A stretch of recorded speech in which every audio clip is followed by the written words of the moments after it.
Julian's vicious laugh cut through the phone. "I've found your island, Roman. Those girls are mine." Nairobi's blood boiled with murderous rage as she clutched her daughters. What happened next would change their lives forever. Hi, my beautiful family. Welcome back to Mr. Peter Stories. Before we begin, let me say a beautiful prayer for my family. May your days be filled with joy, your nights with peace, and your heart with endless love. May every challenge you face turn into strength, and may every tear be replaced with a smile. May you always walk in light, guided by love and protected from harm. Amen. My beloved family, I am working very hard to grow this channel, but right now it is struggling. Mr. Peter has poured his heart and soul into this story, so I ask you, please watch the full story. If you are here for the first time, I kindly request that you stay. Take a moment to read the comments from our old family members. They will tell you how special we are, how different we are from other channels. And remember, we have just one channel. Beware of fake ones trying to copy us. Are you here with love, with care? Then let's begin. With love. Nairobi Winters stared at the foreclosure notice, her trembling hands crumpling the paper's edges. 3 months behind on the mortgage. Property seizure imminent. The community hospital downsizing had eliminated her nursing position 6 weeks ago, and her savings had evaporated. "Mommy, can we have apple slices?" Aurora's sweet voice called from the living room. Nairobi quickly folded the notice into her purse. "Coming, sweetheart." As she sliced apples for her 5-year-old twins, Nairobi's mind raced through non-existent options. The severance package had barely covered 2 months of expenses. "With cinnamon sugar, please." Azalea appeared beside her, dark eyes serious beneath tightly coiled curls. At 5, she was the more solemn twin. Aurora was all sunshine and impulse. Her phone vibrated. Her cousin Petra's name flashed on screen. "Tell me you found someone," Nairobi answered. A racking cough responded. "I'm so sorry, Roby. This stomach bug hit me hard. I can't watch the girls tomorrow." "But my interview—" "I know. Can Mrs. Gladwell? She's in Florida. The daycare won't take them without the enrollment fee, which I can't pay until I get this job." The interview at Remington Global was her last hope, a senior patient advocacy position with a salary that would pull her family back from financial collapse. Desperation crystallized into a dangerous plan. The Remington Global headquarters dominated the Chicago skyline with gleaming steel and glass. Nairobi gripped her daughter's hands as they rode the elevator to the executive floor. "Remember what we practiced," she whispered, kneeling before them. Twin nods, solemn as judges. "Stay quiet in the room Mommy shows you. Color your books. Eat your snacks. Don't leave until I come back." She quickly ushered the twins into an empty meeting room, setting up their coloring books and snacks from her oversized tote. "Remember, this is our secret mission," she whispered. "Stay here until Mommy comes back." "I'll take care of her," Azalea promised solemnly.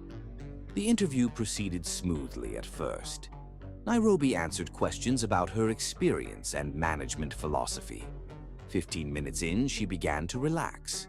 Perhaps her girls would remain undiscovered after all. The conference room doors swung open without warning. "Apologies for the delay." The voice was deep, commanding. Roman Remington was nothing like the older businessman she'd imagined. Tall and broad-shouldered, he moved with fluid grace, his custom suit emphasizing rather than disguising his physical power. His face might have been carved from stone, all sharp planes and uncompromising angles. But it was his eyes that arrested her. Pale gray, almost silver, and utterly cold. "Ms. Winters." He didn't extend his hand. "You were let go from Chicago Memorial during their restructuring." Not a question, but an assessment. My department's successful outcomes are documented in my portfolio, she replied firmly. For 10 minutes, he probed her expertise with razor-sharp questions. Just as she was concluding, a muffled giggle echoed from the hallway. The conference room door burst open. Aurora skipped in, pigtails bouncing, followed by a hesitant Azalea. "Mommy, the phone died and we finished coloring and—" Aurora froze, suddenly aware of the room full of strangers. Nairobi felt the blood drain from her face. "Girls, wait outside, please." Before she could say more, Roman Remington stood abruptly. The twins looked up at his towering figure, their expressions shifting from uncertainty to something Nairobi couldn't identify. "I apologize profusely," she began, rising. "My childcare fell through this morning."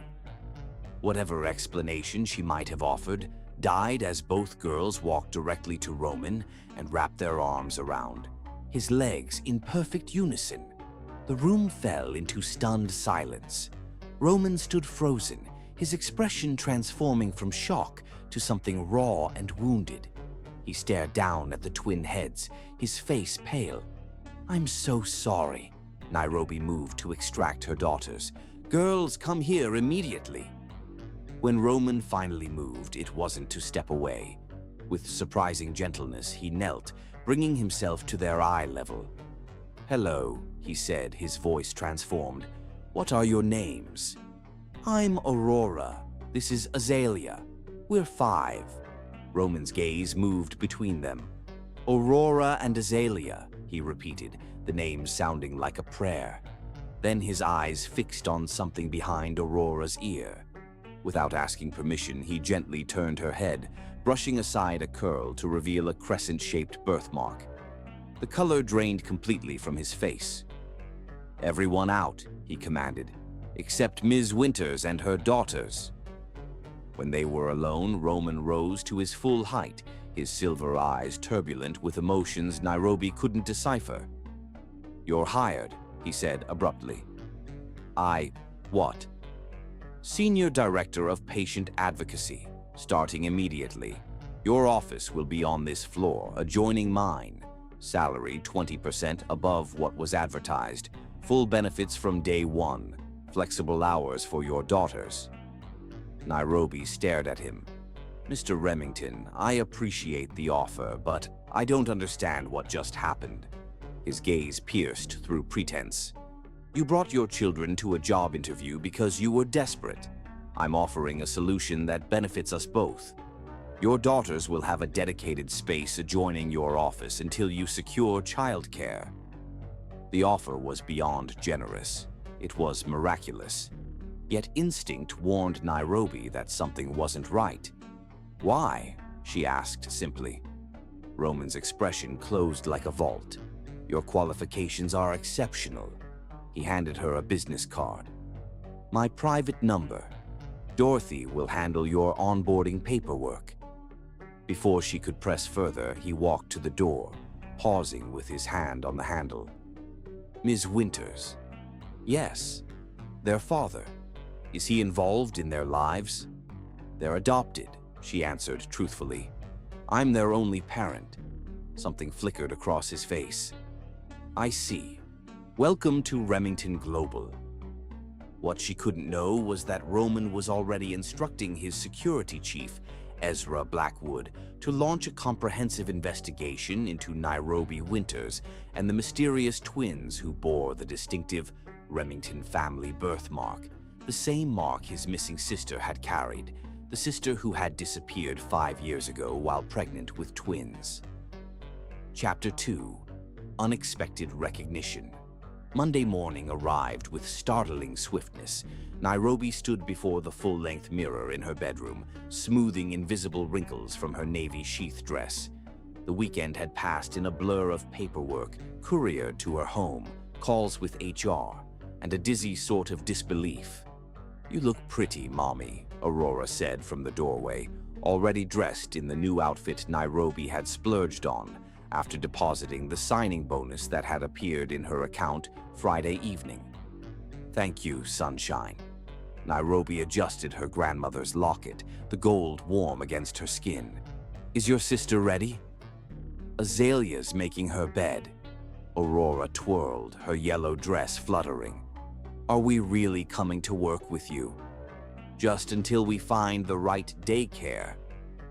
Nairobi hadn't told the girls about the foreclosure notice or how Roman Remington's inexplicable job offer had arrived precisely when she needed it most. Some burdens weren't meant for small shoulders. 40 minutes later, they stepped off the elevator into Remington Global's executive floor. The receptionist, Charlotte, according to the email Nairobi had received, smiled warmly. Good morning, Ms. Winters. Mr. Remington asked to see you and the girls as soon as you arrived. Nairobi nodded, her stomach tightening.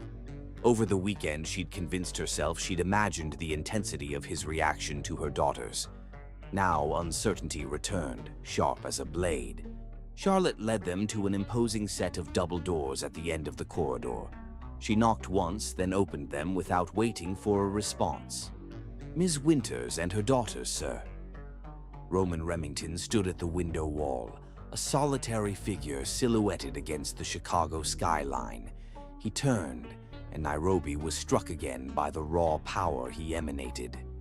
In charcoal trousers and a crisp white shirt, sleeves rolled to expose muscular forearms, he looked less like a corporate executive and more like a predator, temporarily adopting civilized dress. Miss Winters. His gaze moved immediately to the twins. Aurora, Azalea. The girls stared up at him with undisguised fascination. Nairobi had spent the weekend gently explaining that their spontaneous hugs had been inappropriate, that Mr. Remington was a very important man who shouldn't be touched without permission, yet here they stood, practically vibrating with the desire to approach him. Good morning, Mr. Remington, Nairobi said. Thank you again for this opportunity. He nodded absently, then pressed a button on his desk. Ezra, bring them in. Moments later, a side door opened and Ezra Blackwood entered, followed by a young woman carrying 2 large gift bags. For the children, Roman said, gesturing toward the bags, essentials for their temporary office space. The woman set the bags down and departed silently.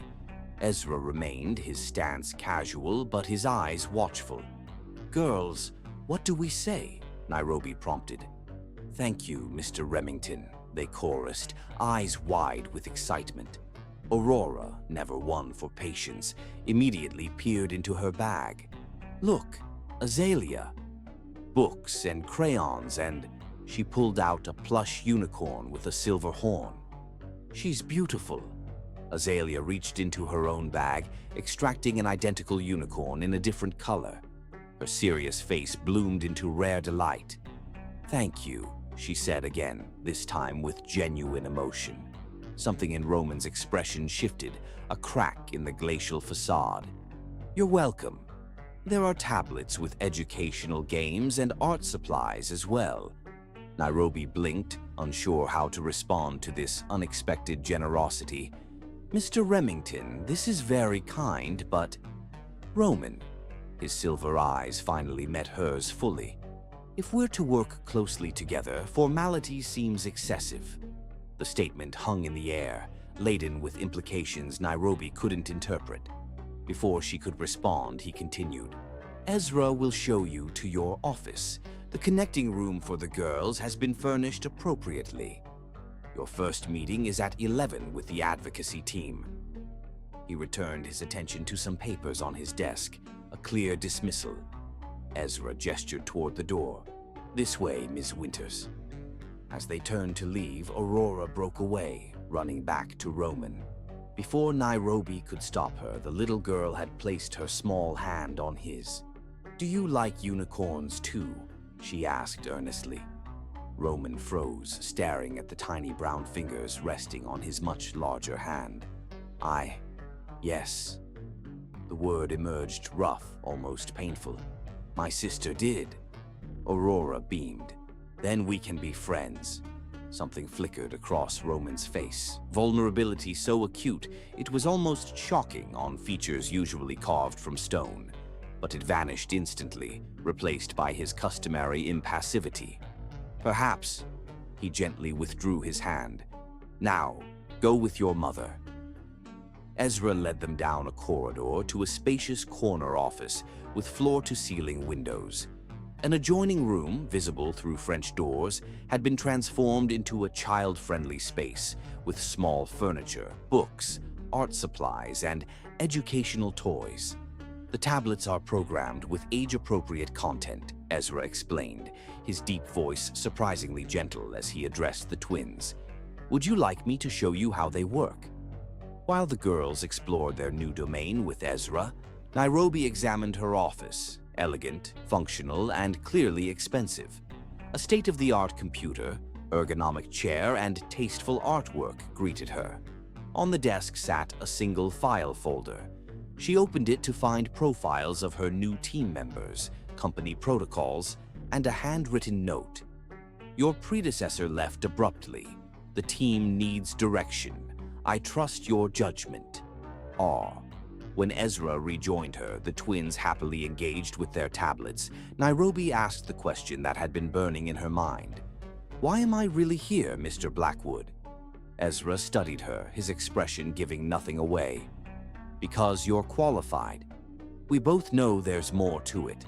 His reaction to my daughters. Roman recognizes talent, Ezra interrupted smoothly. And yes, he has a soft spot for children, despite his reputation. Is that why the previous director left? His soft spot. Something dangerous flashed in Ezra's eyes. Caroline Montgomery resigned for personal reasons. I suggest focusing on the opportunity you've been given, Ms. Winters, rather than questioning the motives behind it. The warning was clear, wrapped in professional courtesy. Before Nairobi could press further, a chime sounded from her computer. An instant message appeared. Meeting in my office. Now, duty calls, Ezra said with the faintest smile. I'll stay with the girls. Nairobi hesitated, maternal instinct warring with professionalism. They'll be safe with me, Ezra assured her, his tone softening. I have nieces their age. Reluctantly, Nairobi returned to Roman's office, finding him engaged in intense conversation with a striking woman dressed in designer clothing that showcased a willowy figure. The woman turned as Nairobi entered, her aristocratic features arranged in a practiced smile that didn't reach her sharp eyes. Ah, you must be the new director, the woman said, extending a manicured hand. Genevieve Remington, Roman's sister-in-law. Half-sister, Roman corrected coldly. From my father's third marriage. Genevieve's smile tightened. Semantics, darling. Family is family. Her assessing gaze raked over Nairobi. Even newly acquired family, it seems. The atmosphere crackled with tension. Roman's jaw tightened visibly. Nairobi is a valued employee with exceptional qualifications. Of course she is, Genevieve purred, her tone suggesting exactly the opposite. I'm simply surprised at how quickly the position was filled after poor Caroline's departure. Nairobi straightened her spine. I assure you, Ms. Remington, my focus is on strengthening the advocacy program for the benefit of patients. How noble. Genevieve picked up her designer handbag. Well, I won't keep you from your important work. Roman, we'll continue our discussion about the board's concerns later. She brushed past Nairobi, pausing at the door. Oh, and I hear you have the most adorable little girls. I do hope they're comfortable in their new arrangements. After she left, Roman's expression darkened. Ignore Genevieve. She's returned solely to claim what she believes is her rightful place in the company. Should I be concerned about my position? Nairobi asked directly. Roman's silver eyes met hers. Your position is secure as long as I'm CEO. He hesitated, then added, however, I should warn you, Genevieve's interest in your daughters is concerning.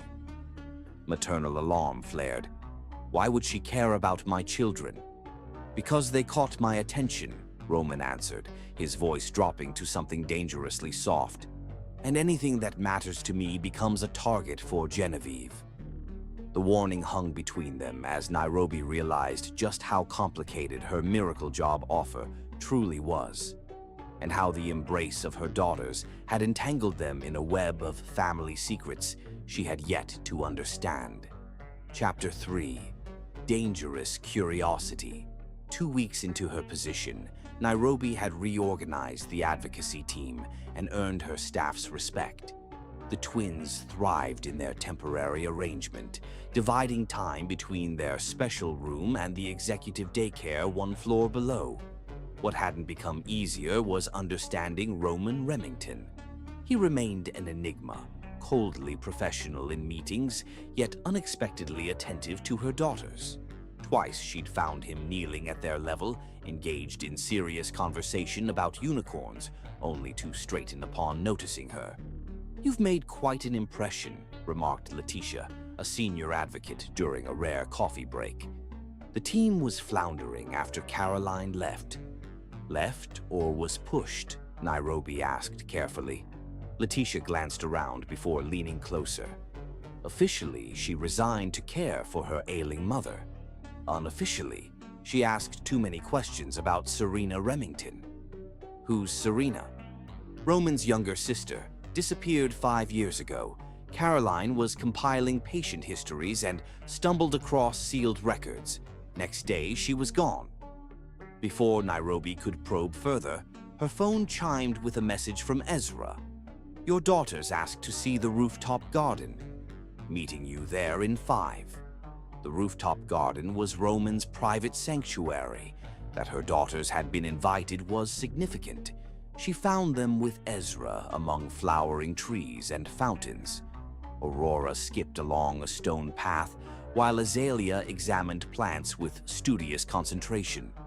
"Mommy," Aurora called, "Mr. Roman says we can come here any time." "Mr. Remington invited you?" Nairobi asked, catching Ezra's eye. "He did."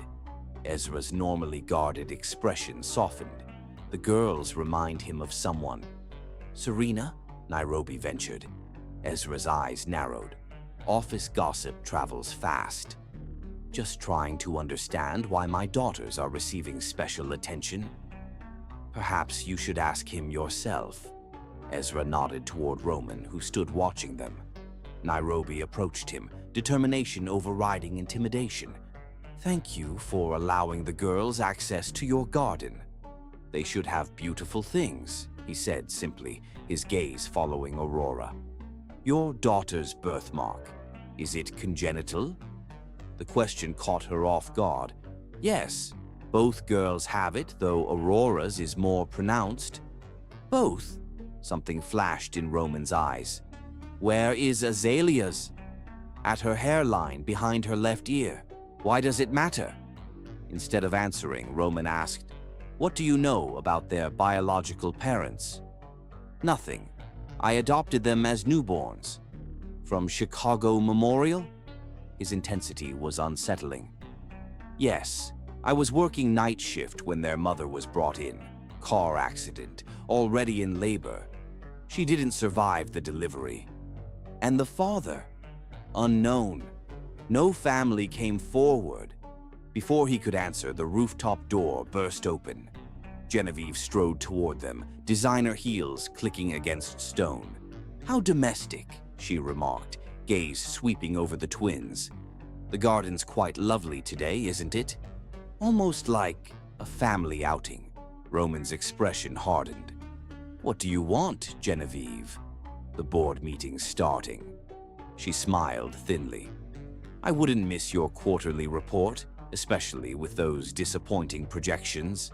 After she departed, Roman turned to Nairobi.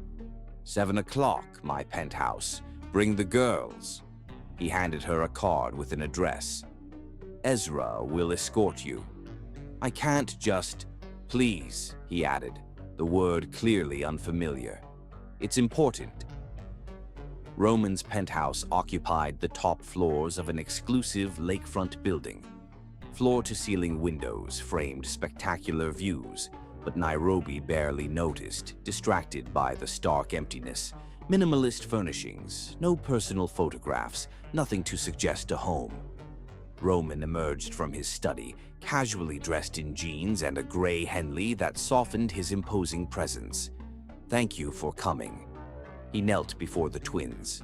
"I have something for you." He presented each girl with an antique silver locket containing a pressed four-leaf clover. "These belong to my sister," he explained. "She believed they brought luck." "Like Mommy's locket," Aurora exclaimed, pointing to Nairobi's necklace. Something shifted in Roman's expression. Without asking, he reached toward Nairobi's throat, fingers brushing her skin as he examined her grandmother's locket. The unexpected contact sent warmth cascading through her. "Where did you get this?" he asked, voice rough. Nairobi stepped back. "It was my grandmother's." "Why?" Roman retrieved a photograph of a young woman with twin girls about 3 years old. She wore a locket identical to Nairobi's. "This is Serena," he said quietly. "My sister." Nairobi stared at the woman's smiling face, the crescent birthmark visible behind her ear. "That's not possible," she whispered. "The woman who died giving birth wasn't Serena," Roman finished. "My sister disappeared 5 years ago while pregnant with twins. She was fleeing her abusive husband, Julian Thorne. We've searched for her ever since." "Then how? I don't know. But the birthmark is distinctive to the Remington bloodline. And the timing." He looked at the twins with naked longing. "They would be exactly this age. You think my daughters are your nieces?" "I think it's possible," he corrected gently. "Which is why I'd like permission for DNA testing." Before she could respond, Ezra entered with a tablet. "Roman, Genevieve's been accessing sealed files about Serena and Julian, and she's contacted someone at Chicago Memorial." Nairobi instinctively moved toward her daughters, gathering them close. "What does that mean?" Roman's silver eyes met hers, fear visible for the first time. "It means we're all in danger." Chapter 4. Buried Truths. Absolutely not. Nairobi paced Roman's penthouse, her protective instincts flaring. "You can't just appear in our lives and demand DNA samples based on a birthmark." Roman remained perfectly still, his control absolute except for the muscle ticking in his jaw. "I understand your hesitation. Do you? For 5 years I've been their only parent. Their real parent. The one who stayed up with fevers and nightmares. The one who taught them to read and tie their shoes." Her voice broke slightly. "You can't just claim them because they might be blood relatives." "I'm not trying to take them from you," Roman said quietly, watching the twins who had fallen asleep on his sofa. "I'm trying to protect all of you." "From what exactly?" "Julian Thorne." The name hung in the air like poison. Serena's husband was controlling, then abusive. When she discovered she was pregnant with twins, she planned her escape. The night she disappeared, she called me, said she was finally free but couldn't tell me where. His silver eyes darkened with pain. That was the last time I heard her voice. Nairobi sat beside her sleeping daughters, gently stroking Aurora's hair. "The woman who died giving birth to my girls was badly injured in a car accident. No identification. No family came forward. And the timing matches," Ezra added, joining them. "But if that woman wasn't Serena, then where is she?" Nairobi finished. "And why would another woman have children with the same birthmark?" Roman stared out at the Chicago skyline. "That's what we need to discover. But first, we need confirmation." He turned to face her. "Please, Nairobi, the DNA test is just the beginning." Something in his expression, raw vulnerability beneath iron control, swayed her. "If I agree, what happens next?" "If they are Serena's children, they get full Remington protection." His tone left no room for negotiation. Security details, restricted information access, thorough background checks on everyone in your lives. You make it sound like we're in witness protection. Julian Thorne isn't just abusive, he's powerful. Old money, political connections. Roman's gaze returned to the twins. If he learns about Aurora and Azalea, the threat remained unspoken but clear. Nairobi considered her options, finding none that didn't involve Roman Remington permanently altering their lives. One condition, she finally said. The girls aren't told anything until we have absolute confirmation and a plan. They've had enough upheaval. Agreed. Roman nodded to Ezra, who produced a small kit. The process is painless, just a cheek swab. Nairobi's hand shot out, grabbing Roman's wrist. Not while they're sleeping. Not without their knowledge. Something flashed in Roman's eyes. Respect, perhaps. He nodded once. Tomorrow, then. We'll make it a game. And what about tonight? She asked, gesturing to her sleeping daughters. I should get them home. Stay here, Roman suggested, surprising her. The guest suites are prepared. It's already late and this building's security is impenetrable. Ezra's phone buzzed. He checked it, expression darkening. Genevieve's driver just arrived at your house, Nairobi. Someone's watching your movements. Decision made, Nairobi nodded. We'll stay. Morning found Nairobi in Roman's kitchen, watching sunrise paint Lake Michigan gold through wall-to-wall windows. The guest suite had been luxuriously comfortable, yet sleep had evaded her, mind racing with implications of Roman's revelation. You're up early. She turned to find Roman in workout clothes, perspiration suggesting he'd already been exercising. Without his usual tailored armor, he appeared more approachable, still powerfully built, but somehow more human. Couldn't sleep. She accepted the coffee he offered. Too many questions? Ask them. He leaned against the counter, surprising her with his openness. If the DNA confirms your suspicions, what happens next? We investigate who the woman really was, the one who died giving birth. Find the connection to Serena. He sipped his coffee. And we determine if Julian knows about the twins. And us? What exactly is my role in your investigation? The question emerged more confrontational than intended. Roman studied her face. You're their mother, Nairobi. Nothing changes that. But everything else changes. She held his gaze. Why did you really hire me? Initially, because of their birthmark. It was shocking. He set down his cup. Now, because you're exceptionally qualified and fiercely protective of those girls. Both qualities I respect. Before she could respond, tiny footsteps padded into the kitchen. Aurora appeared, clutching her unicorn, followed by a still sleepy Azalea. Mr. Roman, Aurora said solemnly, your house is very big but doesn't have any toys. To Nairobi's astonishment, Roman laughed, a genuine sound that transformed his face completely. An unforgivable oversight. We'll remedy that immediately.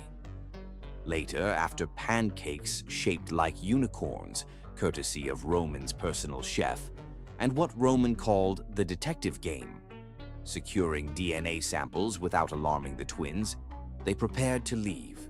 Ezra would drive them home with additional security measures in place.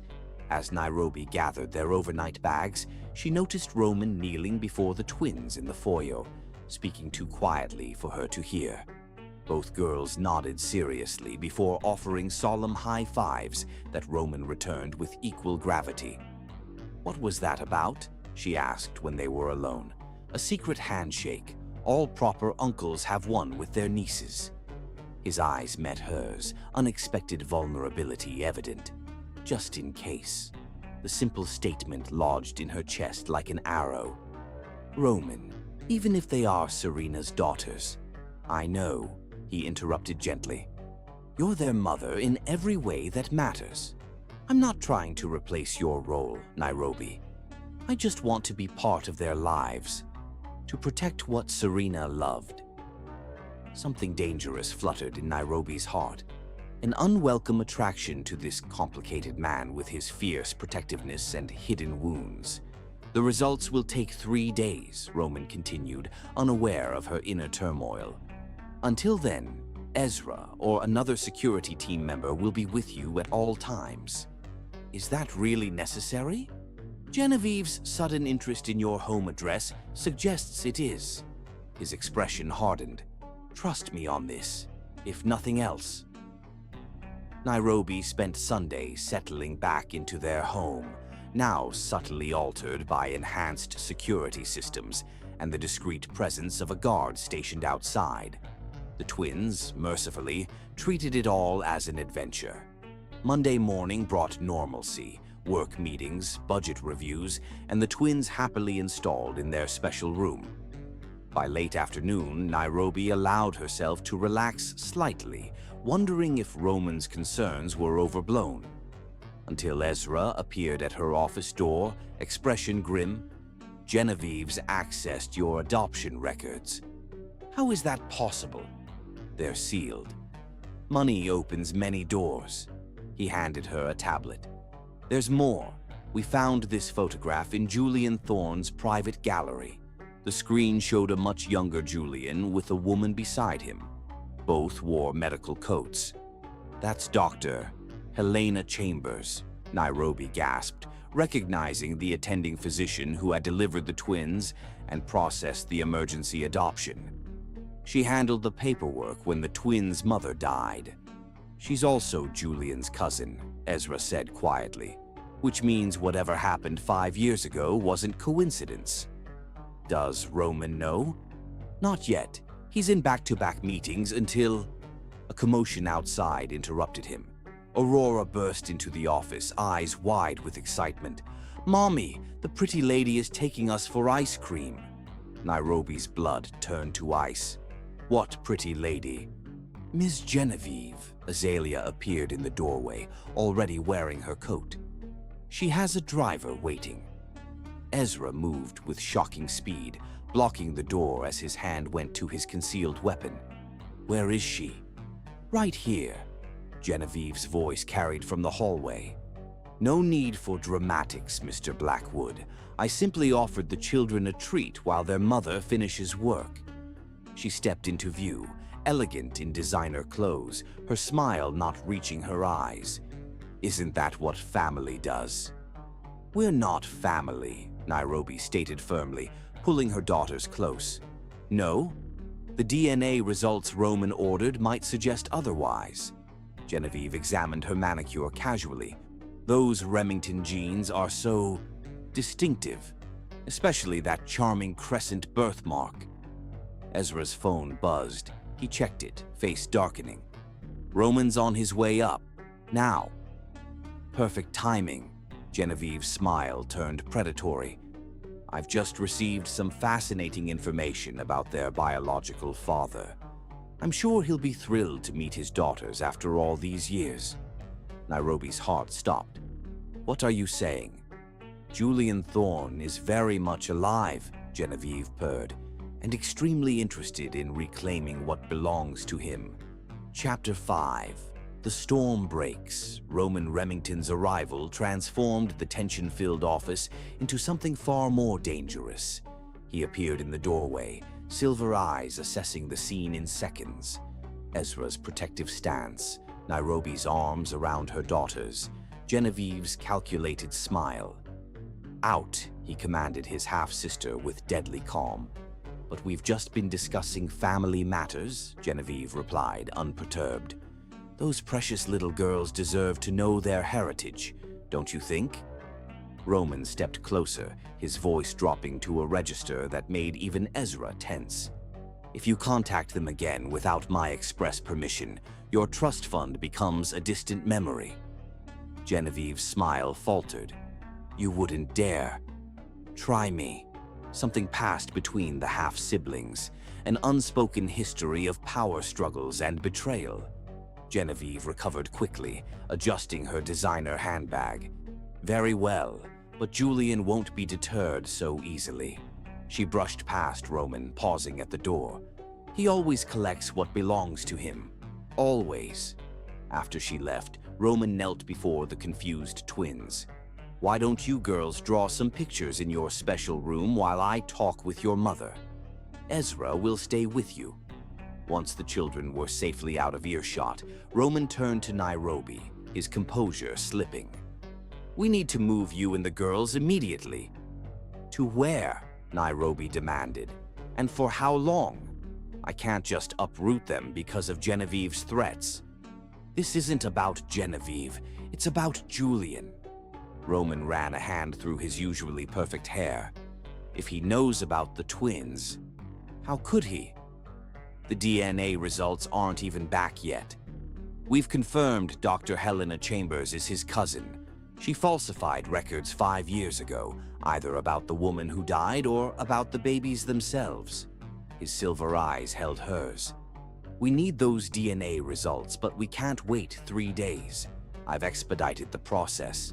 Nairobi sank into her chair, reality crashing down. I don't understand. If the woman who died wasn't Serena, who was she? And where is your sister? That's what we need to discover.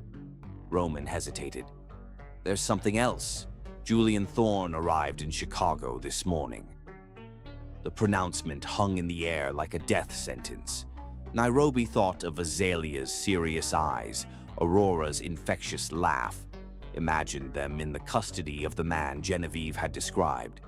What do we do? She asked, her voice surprisingly steady. My lake house, remote, secure, off any property records associated with me. Roman's expression softened slightly. Pack essentials only. Make it seem like a weekend adventure for the girls.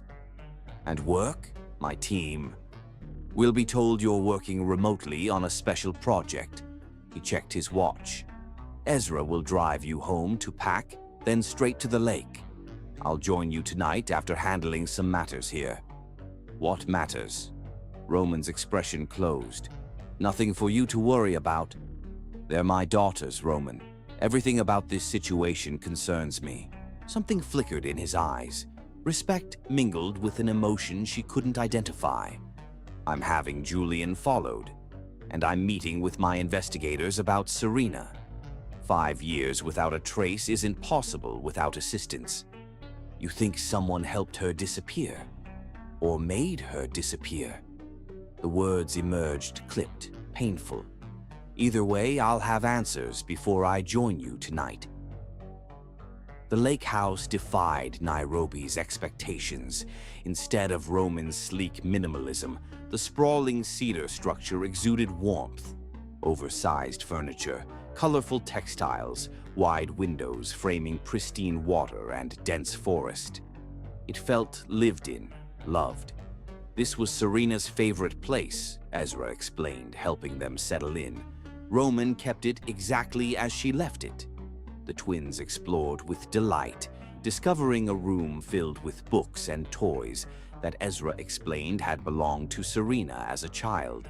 Nairobi wandered through the house, trailing her fingers over photographs of a younger, smiling Roman with a vibrant young woman, Serena, their resemblance unmistakable in matching silver eyes and the distinctive birthmark. After tucking the exhausted twins into bed, Nairobi curled into a window seat, overlooking the moonlit lake. The events of the day swirled in her mind like storm clouds. Genevieve's threat, Julian's arrival, the possibility that her daughters might be taken from her. You should rest. She startled at Roman's voice. He stood in the doorway, still in his business suit, though his tie hung loose. Fatigue shadowed his features, yet his intensity remained undiminished. I can't.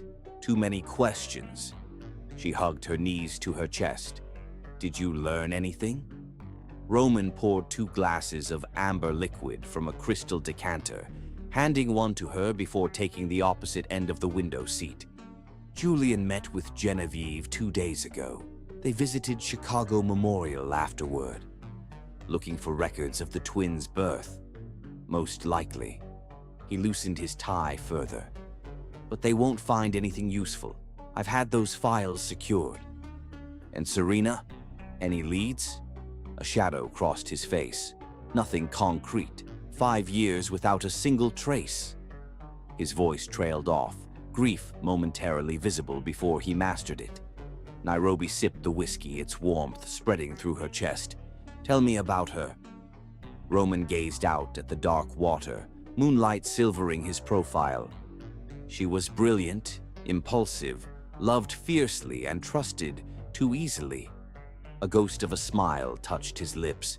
She fell for Julian's charm, ignored all warning signs. By the time she realized who he truly was, they were already married. Why didn't she just divorce him? Julian threatened to destroy her career, our family company, everything she cared about. When she discovered she was pregnant, something changed. She said she wouldn't let her children be raised by a monster. His knuckles whitened around his glass. I arranged everything. New identity, funds, a safe location. The night she disappeared, she called to say goodbye, promised to contact me when she was settled. But she never did. No. The single word carried years of pain. Nairobi leaned forward impulsively, covering his hand with hers. I'm sorry, Roman. He stared at their joined hands, then slowly turned his palm upward, intertwining their fingers. The simple touch sent warmth cascading through her body, inappropriate to the somber moment, yet impossible to deny. The DNA results will be ready tomorrow, he said quietly, if they confirm what I already believe. It doesn't change anything, Nairobi asserted, suddenly fearful. Legally, emotionally, they're my daughters. I know. His thumb traced gentle circles on her palm. But Julian will use every resource to claim them as his heirs. The Thorne fortune rivals the Remington assets. He wants control of those children. I won't let that happen. Neither will I. His silver eyes met hers, fierce with determination and something else, something that made her heart race. Whatever it takes, Nairobi, I promise you that. The intensity between them shifted, the air suddenly charged with unspoken possibilities.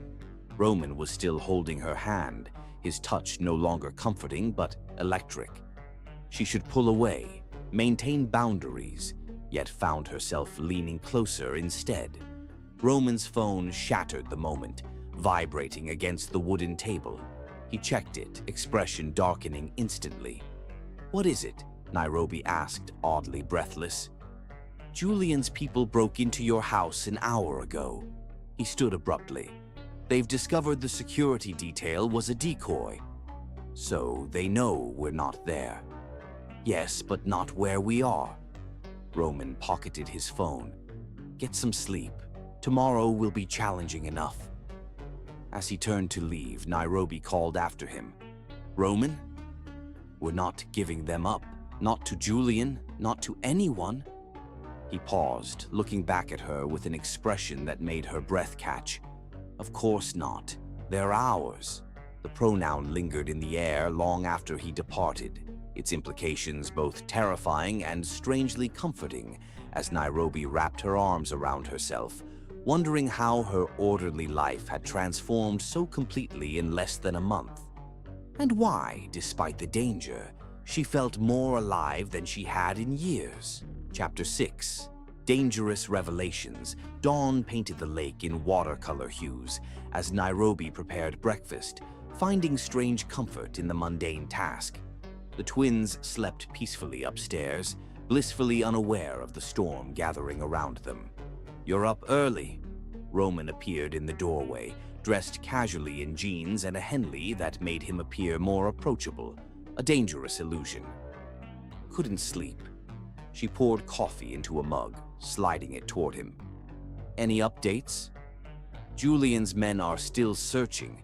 They've expanded to your workplace, friends' homes. He accepted the coffee, their fingers brushing momentarily.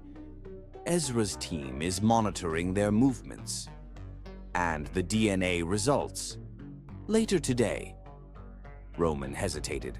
Nairobi, there's something else. My investigators found hospital security footage from 5 years ago, the night the twins were born. Her pulse quickened. And the woman on the gurney wasn't Serena. He pulled out his phone, showing her an enhanced image. This woman was already unconscious, badly injured. But look at her neck. Nairobi squinted at the screen. A crescent birthmark, identical to Serena's, to the twins. Roman's expression darkened. We believe she was Serena's surrogate, carrying Serena's embryos. The birthmark is coincidental but fortuitous.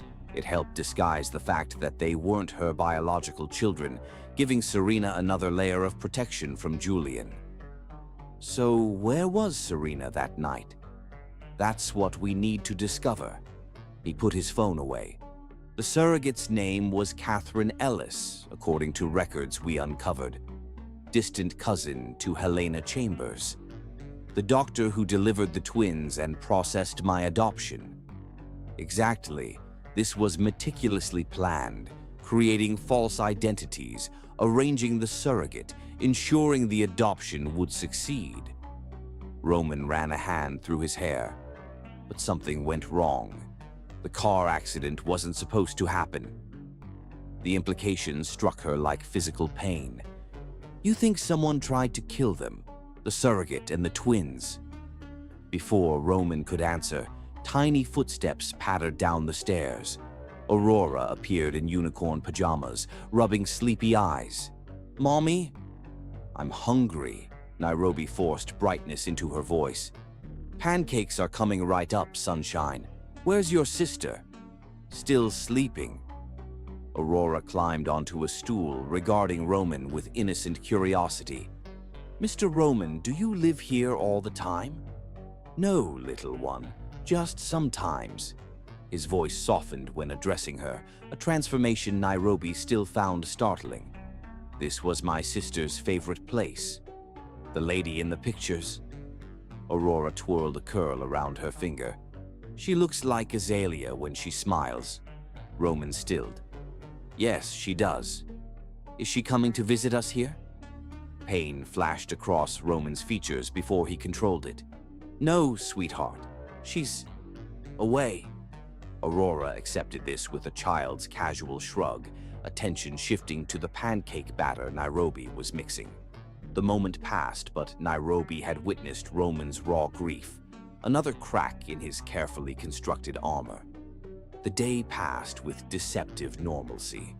Roman worked remotely while Nairobi entertained the twins with lake house treasures, board games, children's novels, a collection of seashells from distant beaches. By afternoon, the girls were napping after outdoor exploration, and Nairobi found herself alone with Roman in his study. "The DNA results are in," he said without preamble, his expression unreadable. "And 99.8% certainty, they're Serena's daughters." He met her gaze directly.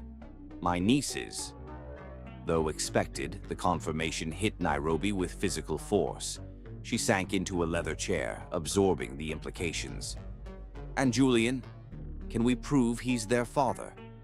"We don't need to. His name is on Serena's marriage certificate.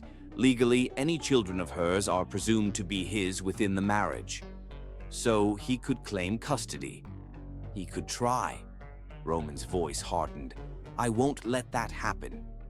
"How can you stop him? If he's as connected as you say?" "There are options." Roman's silver eyes gleamed with determination. "Legal ones, preferably. But I'm prepared for alternatives."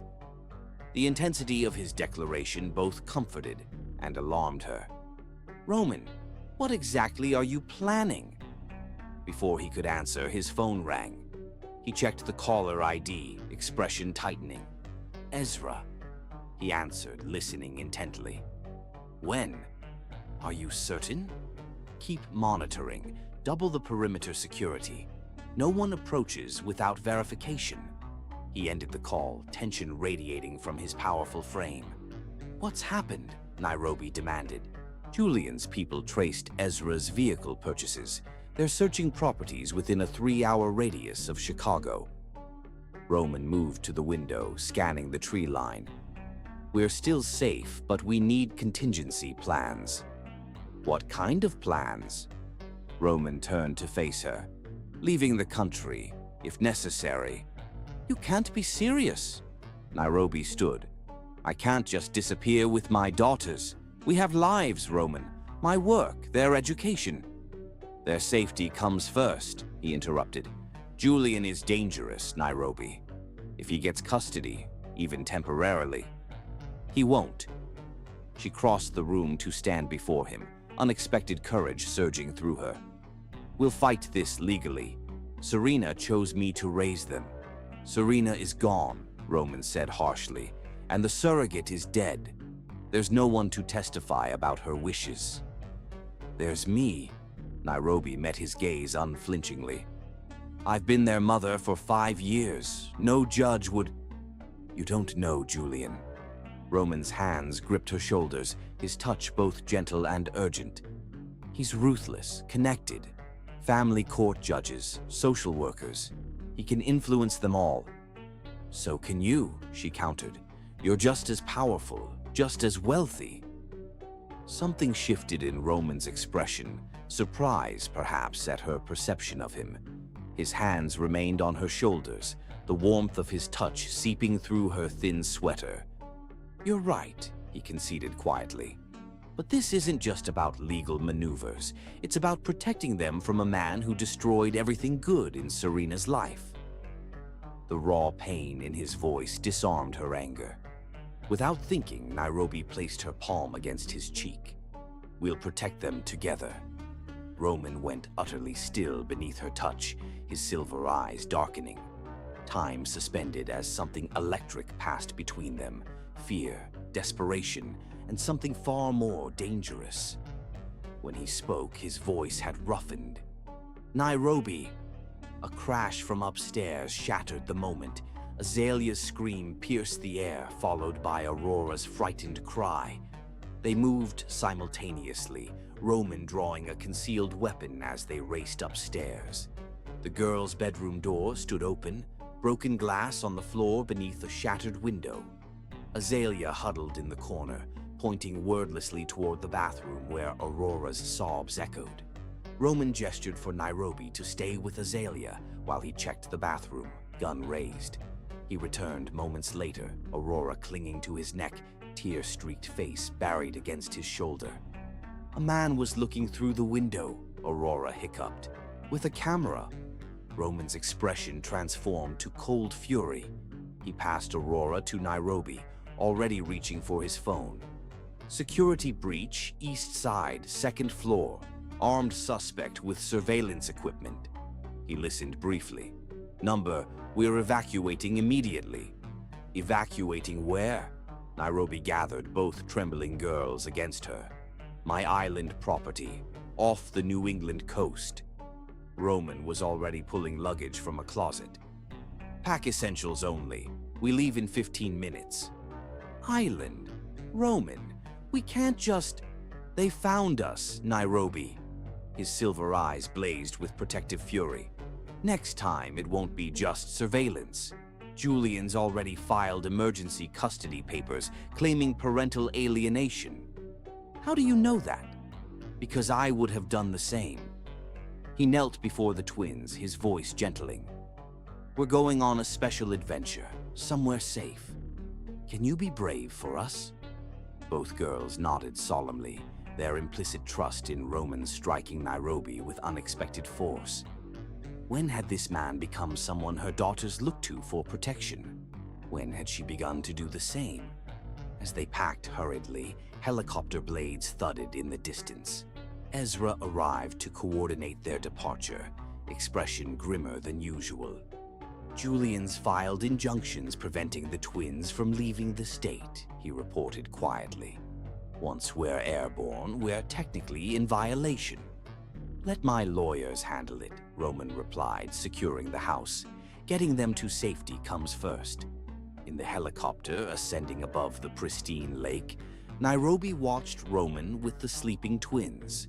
His powerful arms cradled them protectively, his expression softer than she'd ever seen it. Against all reason, against every instinct for independence she'd cultivated, she felt herself trusting this complex, dangerous man with the most precious people in her life. "Why are you doing all this?" she asked softly, voice barely audible above the rotors. "Going to these lengths for children you barely know." Roman met her gaze, his silver eyes reflecting emotions too complex to name. "Because they're Serena's daughters," he answered. Then, after a pause that contained words, "And because they're yours." The simple declaration settled in Nairobi's heart, a weighted anchor in turbulent seas. As the helicopter carried them toward uncertain sanctuary, she accepted the unavoidable truth.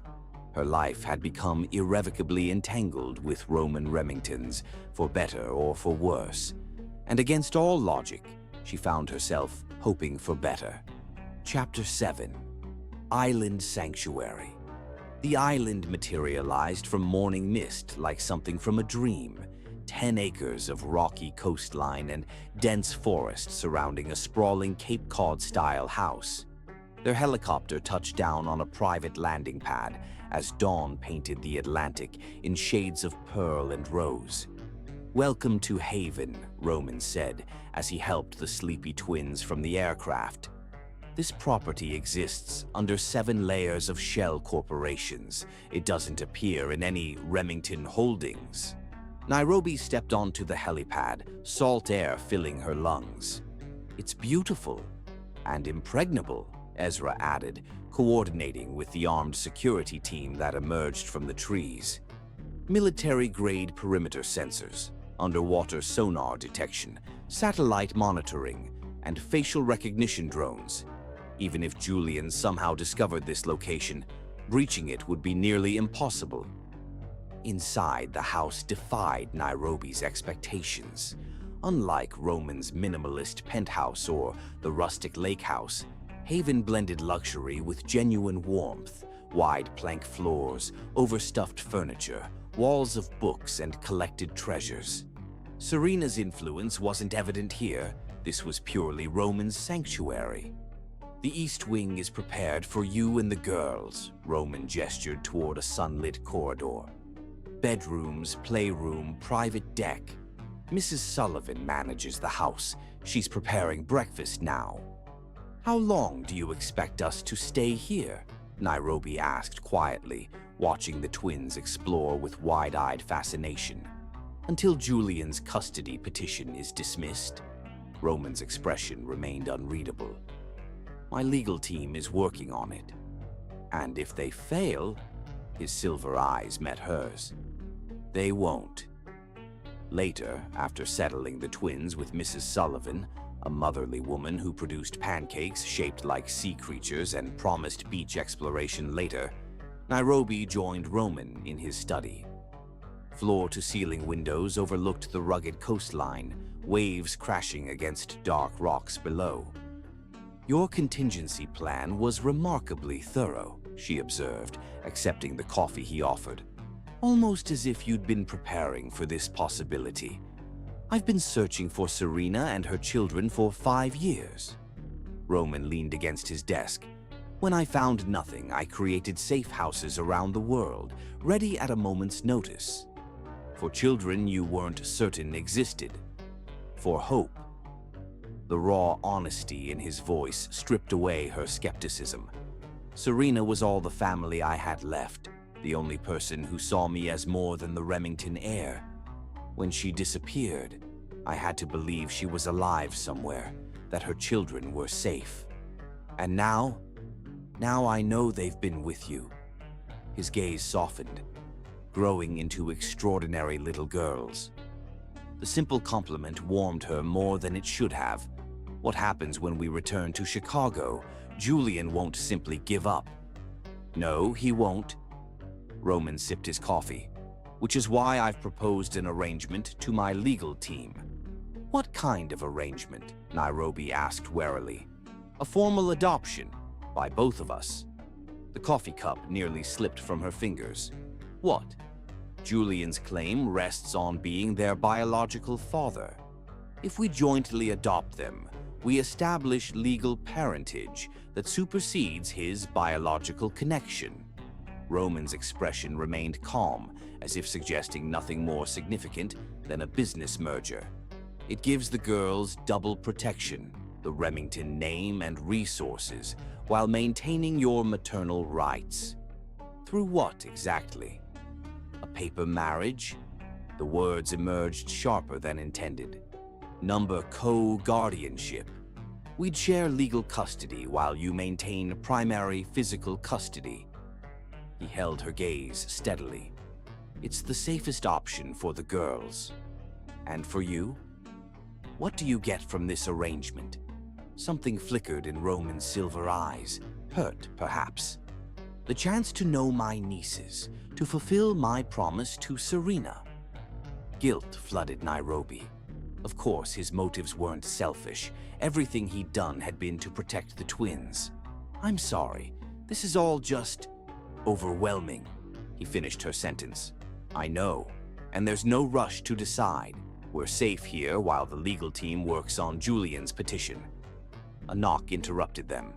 Ezra entered, expression grim. Julian's filed emergency papers claiming international kidnapping, he reported. He's leveraging significant political connections.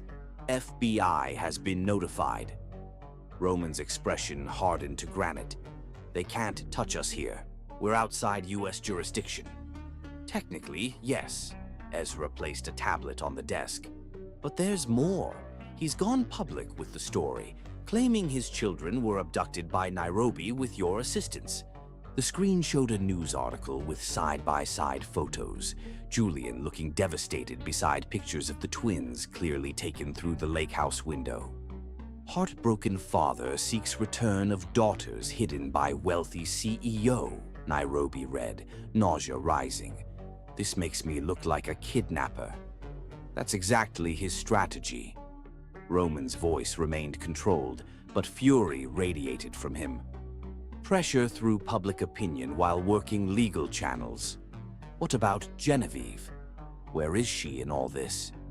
Providing interviews painting Julian as the victim, Ezra swiped to another article. Claiming Roman's obsession with his missing sister has led to this tragic situation. Nairobi sank into a chair, reality crashing down. He's going to win, isn't he? He has resources, connections. No. Roman knelt before her, taking her hands. Listen to me, Nairobi. This is a battle of narratives right now, and we have the truth on our side. Truth doesn't always win in court. It will this time. His grip tightened. I need you to trust me. Their eyes locked, something powerful passing between them. Against all reason, Nairobi found herself nodding. What do? We tell our story first. Roman stood, already reaching for his phone. Ezra, arrange a video interview with Diane Sawyer. Priority secure line. You're going public? Nairobi asked, alarmed. Controlled public. Roman's expression softened. Just you telling your story. Dedicated nurse adopts twin girls after their mother dies in childbirth. 5 years later, discovers they may be connected to a wealthy family. And you? What's your role in this narrative? Protective uncle seeking to honor his missing sister's wishes. His silver eyes held hers. Nothing more for now. The unspoken implication hung between them, that there might be more eventually than just a legal alliance. Before Nairobi could respond, childish laughter echoed down the hallway. Aurora and Azalea appeared in the doorway, faces bright with excitement. Mommy, Mr. Roman, Mrs. Sullivan says we can build sandcastles if you come with us. Aurora bounced on her toes. Please, please. Nairobi managed a smile despite her churning thoughts. Of course, sunshine. We'll be right there. When the girls dashed back to Mrs. Sullivan, Nairobi turned to Roman. How do we protect them from this? They're too young to understand why strangers are fighting over them. We shield them as much as possible, Roman said gently. And we create moments like this, sand castles and sea creatures and childhood magic. His unexpected tenderness touched something deep within her. For a man with such fearsome reputation, such cold exterior, his capacity for gentleness with her daughters continually surprised her. "All right," she conceded, "but I want to review everything before the interview. If we're telling our story, it needs to be perfect." Roman's smile, rare and transformative, flashed briefly. "That's why we'll win, Nairobi. You're a fighter." His hand brushed hers, a fleeting touch, electric with possibility. "Now, I believe we have sand castles to build."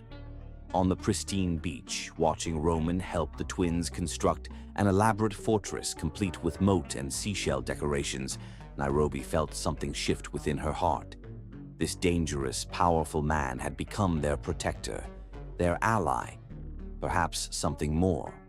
As if sensing her thoughts, Roman looked up, meeting her gaze across the sand. The connection between them intensified, transcending their complicated circumstances. Whatever came next, Julian's legal maneuvers, Genevieve's betrayals, the uncertainty of their future, they would face it together. For now, that was enough. Chapter 8. The Interview. The camera setup transformed Roman's study into a makeshift television studio. Technicians adjusted lighting while a production assistant briefed Nairobi on what to expect during the live satellite interview. "Remember, just tell your truth," Roman advised, adjusting her necklace, her grandmother's locket, now paired with a tasteful blue dress that made her eyes luminous. "Diane will guide the conversation." "And the girls?" "With Mrs. Sullivan in the East Wing, watching Disney movies." His fingers lingered at her collarbone. "They won't see any of this." Nairobi nodded, surprising herself by drawing strength from his touch. 3 days on Haven had shifted something between them, walls lowering incrementally as they navigated this crisis together. "We're live in 2 minutes," the technician announced. Roman squeezed her hand. "I'll be right outside. You'll be magnificent." When he left, Nairobi took deep breaths, centering herself. The satellite connection activated, revealing Diane Sawyer's composed face on the monitor. "Mrs. Winters, thank you for speaking with us during this difficult time." "Thank you for allowing me to share our story," Nairobi replied, her voice steadier than expected. "Let's begin with the basics. You adopted twin girls 5 years ago while working as a nurse. When did you discover their potential connection to the Remington family?" Nairobi detailed the extraordinary circumstances, the job interview, the twins' spontaneous embrace of Roman, the discovery of matching birthmarks. She described her shock learning about Serena's disappearance and the DNA confirmation. And Julian Thorne? When did he enter the picture? Only after Roman discovered the connection.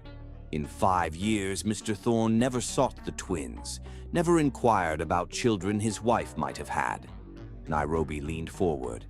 He abandoned Serena when she needed him most. Now he wants to claim children he's never met, simply because they carry Remington genes. Mr. Thorne claims you've kidnapped his biological children with Roman Remington's assistance. I legally adopted those girls when no one, including Julian, came forward to claim them. Indignation strengthened her voice. They're thriving, happy children who have known only one parent, me. Mr. Thorne's sudden interest appears financially motivated, not paternal. The interview continued, Nairobi articulating their position with passionate clarity.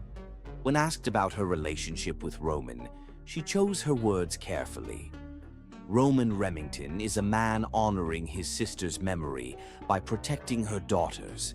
Nothing more, nothing less. The statement felt hollow even as she spoke it, their connection having evolved beyond such simple definition.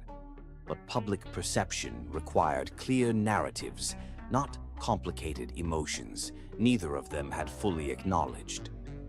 After the interview concluded, Roman returned, satisfaction evident in his expression.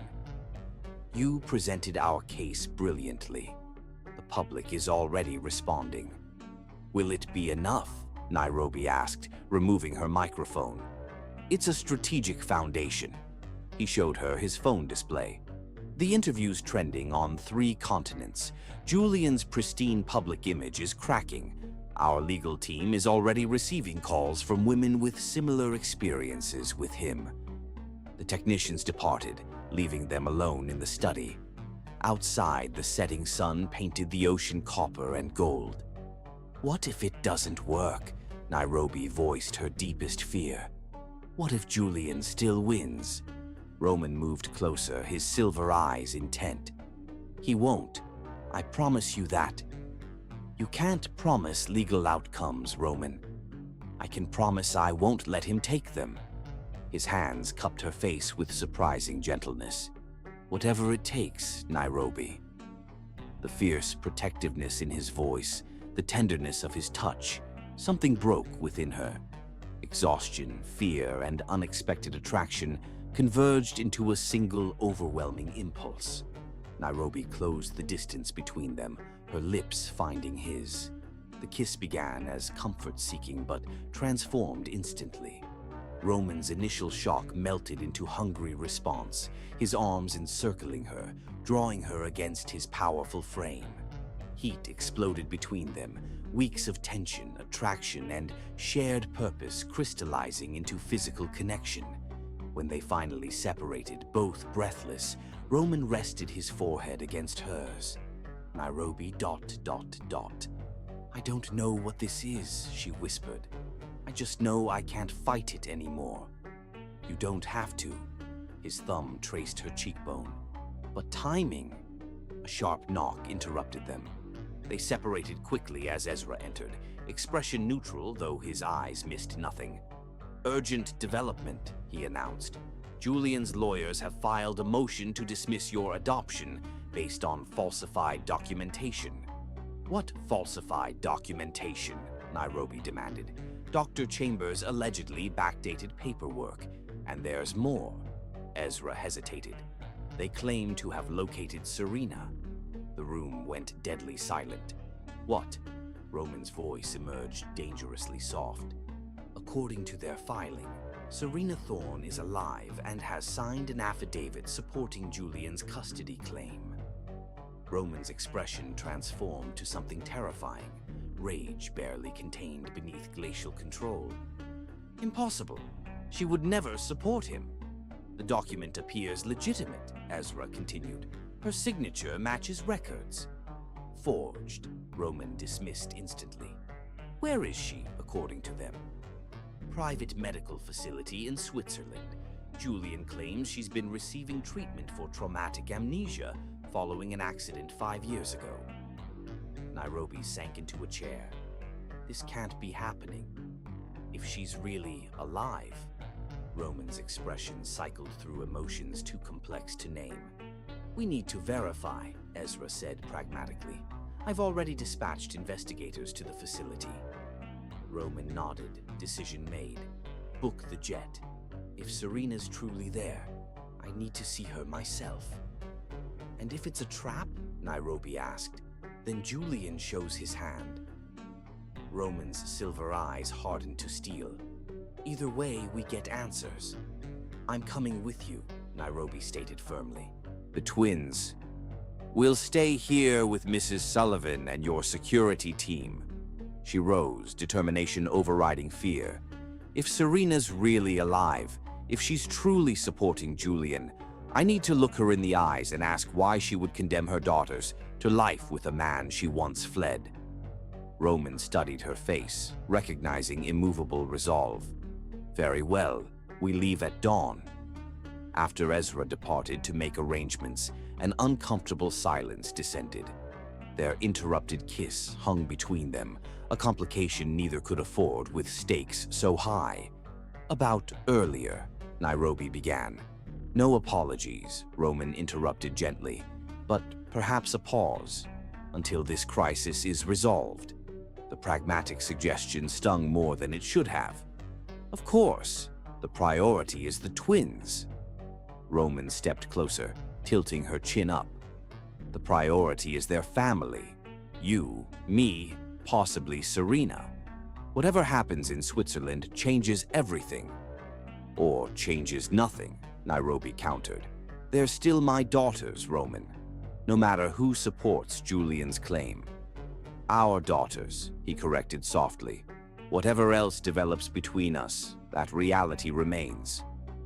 The possessive pronoun, its inclusion of him in their family unit, settled in Nairobi's heart with surprising rightness. Whatever awaited them in Switzerland, she was no longer facing it alone. Roman pressed a kiss to her forehead, chaste yet somehow more intimate than their passionate embrace. Get some rest. Tomorrow we discover the truth. As Nairobi checked on her sleeping daughters later, watching their peaceful faces in moonlight filtering through island windows, she made a silent vow. No court, no biological claim, not even Serena herself would separate her from these children. They were her heart, her life, and somehow, inexplicably, they had led her to Roman Remington, a man becoming essential to her in ways she'd never anticipated. Switzerland might hold answers, but Haven held her future. One way or another, she would protect it. Chapter 9. The Confrontation. The Alpine Clinic gleamed against snow-capped mountains, more luxury resort than medical facility. Roman's private jet had delivered them to Geneva before dawn, a waiting helicopter completing their journey to this remote sanctuary for the wealthy and secretive. Breathtaking, Nairobi murmured, gazing through bulletproof SUV windows at pristine slopes. La Serenité specializes in discretion. Roman's voice remained detached, though tension radiated from his powerful frame. Royalty, celebrities, billionaires, anyone needing treatment without public knowledge. Or hiding someone against their will, Nairobi added softly. Roman's silver eyes met hers. Yes, since departing Haven, he'd withdrawn emotionally, armor reconstructing itself in layers. The vulnerable man who had built sandcastles with her daughters, the passionate one who had returned her kiss. Both vanished beneath the calculating CEO, preparing for battle. Nairobi told herself it was necessary, yet mourned the connection now suspended between them. Security scrutinized their credentials at multiple checkpoints before allowing them into a marble-floored reception area. The clinic director himself greeted Roman, bowing deferentially. "Mr. Remington, an unexpected honor. How may we assist you?" "I'm here to see my sister, Serena Thorne." The director's practiced smile faltered. "I'm afraid patient confidentiality prevents me from confirming." "Save it," Roman interrupted coldly. "Her husband has publicly confirmed her presence here in court documents. Either you arrange a meeting, or my lawyers dismantle your establishment brick by overpriced brick." 20 minutes of tense negotiation later, they were escorted to a private wing of the facility. A uniformed nurse waited outside double doors, her expression betraying nothing. "Mrs. Thorne has been informed of your visit," she stated. "She's agreed to 30 minutes, no recordings, no photos." "Is she—" Roman hesitated, vulnerability briefly visible. "Is her condition stable?" "Mrs. Thorne's health is fragile but improving." The nurse's gaze softened slightly. "Please avoid topics that might agitate her." The doors opened to a sunlit suite overlooking alpine valleys. Seated in a window alcove was a slender woman with silver blonde hair, her back to them as she gazed at distant mountains. Roman froze, his composure fracturing visibly. "Serena?" The woman turned, revealing delicate features hauntingly similar to Roman's. The distinctive crescent birthmark curved behind her ear, identical to Aurora's. "Hello, brother." Her voice emerged soft, slightly raspy from disuse. "It's been a long time." Nairobi watched emotions cascade across Roman's face. Shock, joy, confusion, suspicion, before he crossed the room in swift strides. He knelt before his sister, taking her hands, examining her as if reconciling this living woman with the ghost who had haunted him for 5 years. "How is this possible?" he whispered. "We searched everywhere." "Julian found me after the accident," Serena explained, her gaze oddly unfocused. "I'd lost all memory. He's been funding my treatment ever since." Roman's expression hardened. "The accident conveniently occurring after you fled him with your unborn children?" Serena's brow furrowed. "That's not... I don't remember leaving. Julian says I was confused, emotional because of the pregnancy, when I had the accident. And the twins," Roman pressed. "Your daughters." Pain flickered across Serena's features. "Lost in the accident. That's what Julian told me." Nairobi stepped forward, unable to remain silent. "That's a lie. Your daughters survived, Serena.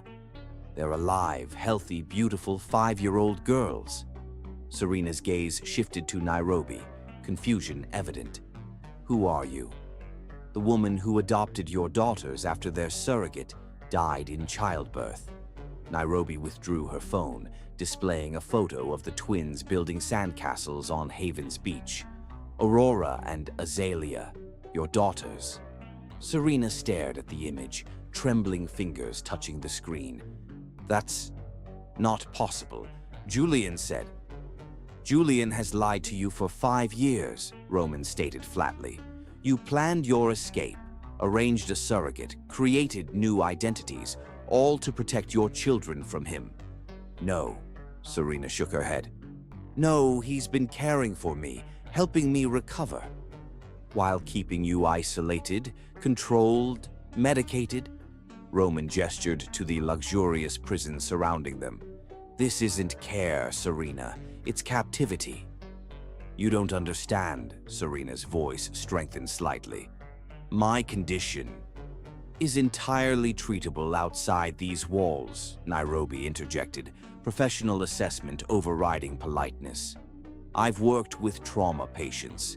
Nothing about your presentation suggests you require this level of seclusion." "Julian says Julian wants control of your children," Roman interrupted fiercely. "The Remington heirs. He's filed for custody using an affidavit allegedly signed by you." Confusion crossed Serena's face. "What affidavit? I haven't signed anything about children." Nairobi and Roman exchanged significant glances. "Forgery, then. Another of Julian's manipulations." "Serena," Nairobi said gently, sitting beside her. "Look at these children. Really look at them." Serena studied the photograph, fingers tracing the twins' faces. "They have the birthmark," she whispered. "Both of them. Just like yours," Nairobi confirmed. "They're incredibly bright. Aurora loves unicorns and anything purple. Azalea is quieter, serious, always watching and understanding more than she says." Tears filled Serena's eyes as recognition dawned. "I remember planning for them, being so afraid Julian would control them like he controlled me." Her gaze darted nervously toward the door. "If they really are mine, if Julian lied..." "Come with us," Roman urged. "Today. Now my jet is waiting." Fear flooded Serena's expression. "I can't just leave. My medication, my treatments can be managed elsewhere," Nairobi assured her. "I suspect much of your treatment has been designed to keep you dependent." Serena's hands twisted anxiously in her lap. "Julian visits every week. He's due tomorrow. If I disappear, he'll have no power over you once you're under Remington protection," Roman promised. "Make your choice, Serena. Your freedom. Your daughters." Indecision warred in Serena's face until Nairobi offered her phone again, this time playing a video of the twins laughing as waves chased them across Havens Beach. "Mommy, look, Mr. Roman says we can build a bigger castle tomorrow." Aurora's voice rang out, bright and clear. Something broke in Serena's expression, recognition, maternal instinct, determination surfacing through layers of manipulation and medication. "I need 15 minutes, she whispered, "to gather some things." Personal items. Roman nodded, relief evident. We'll wait right here. After Serena disappeared into an adjoining room, Nairobi turned to Roman. This changes everything. Yes. His silver eyes held complex emotions. The affidavit was forged. With Serena actually supporting us, Julian's case collapses. But recovering her will take time, Nairobi cautioned. She's been systematically controlled for years. Deprogramming that level of manipulation will be handled by the best doctors, Roman finished. Real ones this time. Movement at the suite doors interrupted them. Instead of Serena returning, Julian Thorne himself stood in the entrance, flanked by 2 security guards. Tall, aristocratically handsome, he surveyed them with calculated charm that didn't reach his cold eyes. Roman, what an unexpected family reunion. His cultured voice carried dangerous undercurrents. And you've brought a guest. Julian. Roman positioned himself protectively before Nairobi. Your security seems lax, allowing unannounced visitors. Hardly unannounced. I own the controlling interest in La Serenité. Julian stepped further into the suite. Did you really think I wouldn't be notified the moment you arrived? Where's Serena? Roman demanded. Being attended to by her doctors, your presence has quite upset her delicate balance. Julian's gaze shifted to Nairobi, assessing her with disturbing intensity. And you must be the woman who has my daughters. They're not yours, Nairobi stated firmly. You abandoned them before birth. A misunderstanding I intend to correct. Julian's smile never reached his eyes. I've been a patient man, waiting for Serena's recovery. Now it's time my family was reunited. The affidavit was forged, Roman challenged. Serena knows nothing about custody claims. A protective measure, ensuring my daughter's return while sparing my wife additional stress. Julian's composure remained unruffled. The courts will understand a husband acting in his unwell wife's best interests. Your wife fled you, Roman countered. Arranged surrogacy to protect her children from you. Something dangerous flickered in Julian's expression. Allegations without proof, from a man obsessed with controlling his sister's life. He gestured toward the door. Now I believe your visit has concluded. My security will escort you out. Not without Serena, Roman stated, tension radiating from him. My wife isn't going anywhere, Julian's voice hardened. Her doctors confirmed travel would be detrimental to her recovery. Her doctors work for you, Nairobi interjected. This entire facility is designed to keep her isolated and controlled. Julian's attention shifted to her, something calculating in his gaze. Ms. Winters, isn't it? A nurse who somehow obtained custody of Remington heirs. The courts will find that interesting. Are you threatening her? Roman took a step forward, only stopping when security guards tensed visibly. Simply stating facts. Julian checked his watch. You have 1 minute to depart voluntarily before I have you removed, and I assure you, attempting to take Serena will result in immediate criminal charges. The standoff stretched between them, Julian's absolute confidence against Roman's barely contained fury.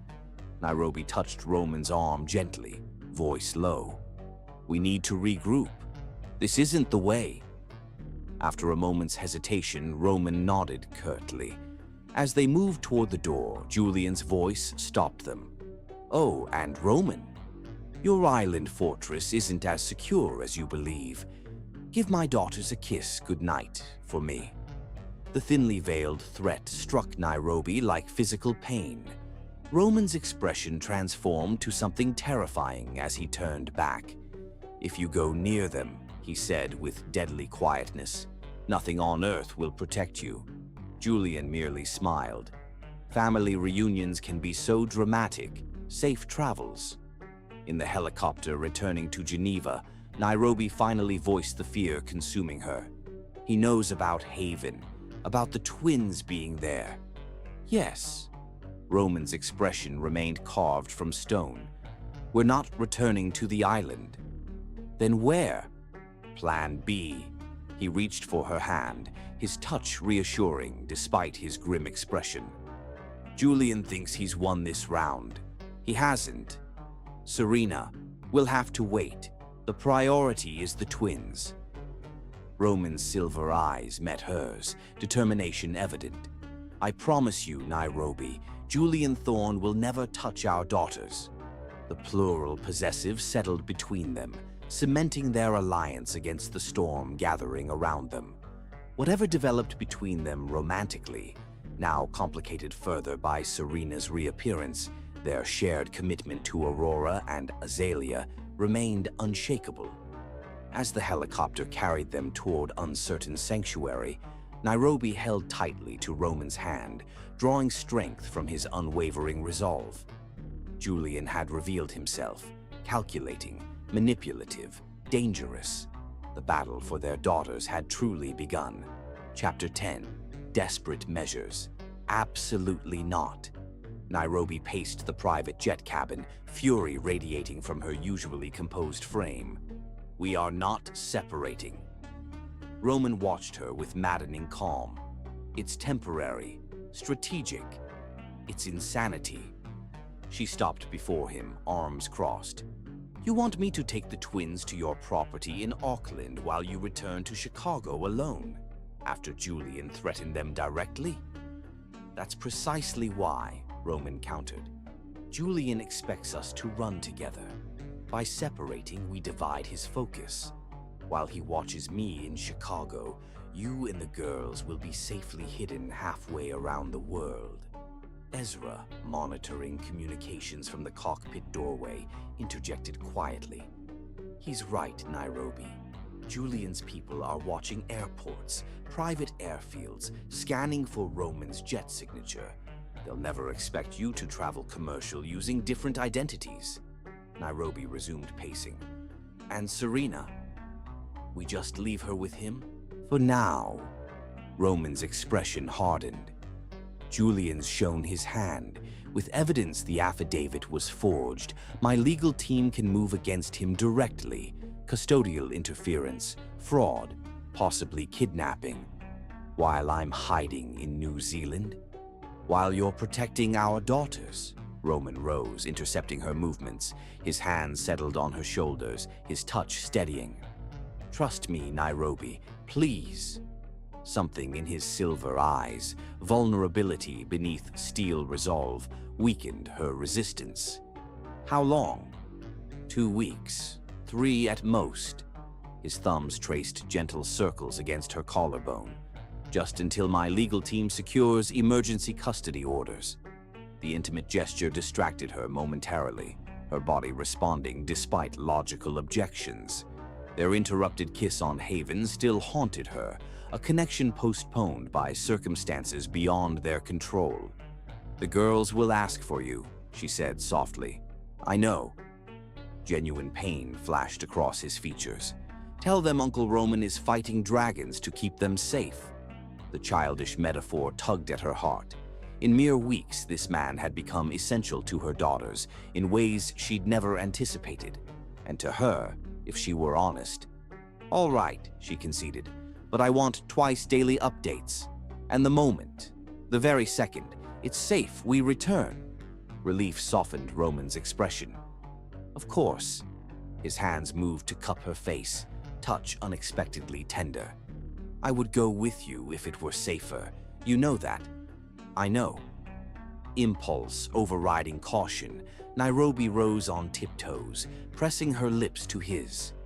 Unlike their passionate Haven encounter, this kiss held different meaning. Trust, partnership, shared purpose. Roman responded with gentle restraint, his powerful frame trembling slightly with the effort of maintaining control. When they separated, his silver eyes had darkened perceptibly. "When this is over." "Yes," she agreed simply. "When this is over." The promise hung between them as the jet banked toward their uncertain future. Auckland greeted them with lush greenery and salty Pacific breezes. Roman's property, a modernist structure overlooking Hauraki Gulf, offered breathtaking views and state-of-the-art security. The twins, exhausted from traveling under assumed names with colored contact lenses concealing their distinctive eyes, viewed it all as a magnificent adventure. "Why isn't Uncle Roman here?" Aurora asked that evening as Nairobi tucked them into beds in a room designed specifically for children, though rarely used. "He's fighting dragons, remember?" Nairobi smoothed her daughter's curls. "To keep us all safe. But he promised to teach me swimming in the big pool," Azalea noted, her serious eyes troubled. "And he will when the dragons are defeated." Nairobi kissed each forehead. "Now sleep, my loves. Tomorrow we explore our new kingdom." Only after they slept did she allow herself to cry, brief tears of frustration and fear. Her phone chimed with Roman's promised update. A simple message: "Dragons circling, castle secure, missing my princesses." The childish code meant Julian was watching for them, while Roman's legal maneuvers progressed. The final sentence made her heart contract painfully. Days passed in strange suspension. The twins adapted with childhood resilience, delighting in exotic flowers and southern hemisphere seasons. Nairobi maintained their routine: homeschooling, art projects, outdoor exploration, while monitoring Roman's cryptic updates indicating legal battles intensifying. On the 10th day, everything changed.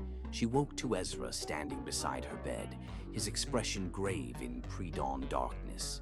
"We need to move. Now." "What's happened?" Julian's people tracked the jet's flight path to Auckland. They're searching properties within 50 miles of the airport. He handed her a tablet showing surveillance footage. "This was taken 3 hours ago at the private airfield." The screen showed Julian himself disembarking from a sleek aircraft, accompanied by what appeared to be private security. "How?" Nairobi gasped, already moving to dress. "How did he find us?" "Genevieve," Ezra explained grimly. "She accessed Roman's property records before we locked them down. We have maybe 2 hours before they locate this house. The girls pack only essentials, 5 minutes." Ezra's expression softened briefly. "Roman has arranged everything. Trust the plan." 40 minutes later, a nondescript sedan carried them along coastal roads as sunrise painted the horizon rose gold. The twins slept in the back seat, unaware of danger closing around them. "Where are we going?" Nairobi asked quietly. "Secondary safe house in Queenstown, Southern Alps." Ezra navigated a sharp turn. "Remote, accessible only by helicopter.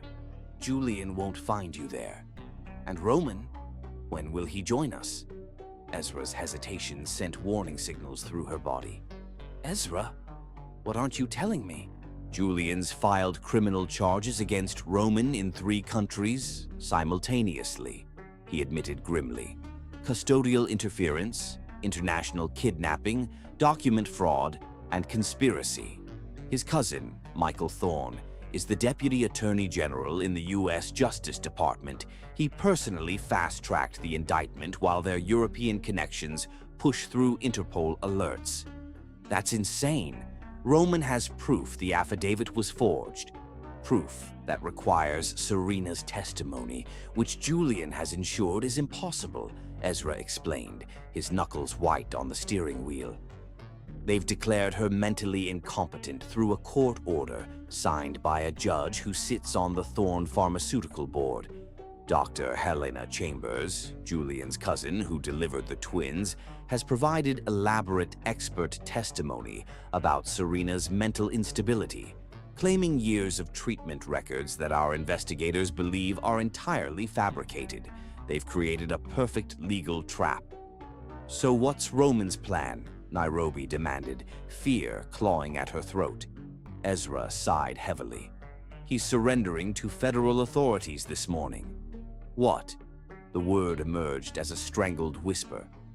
"Why would he—" "To buy time," Ezra interrupted. and to focus Julian's attention on Chicago while we secure you and the twins. It's temporary, Nairobi. The legal team will post bail within hours. And then what? He's still facing charges.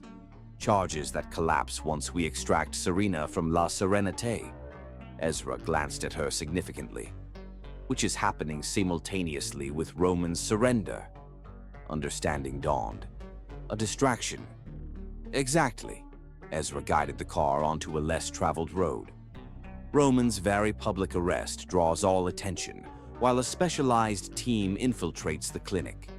That's dangerous, yes. Necessary, also yes.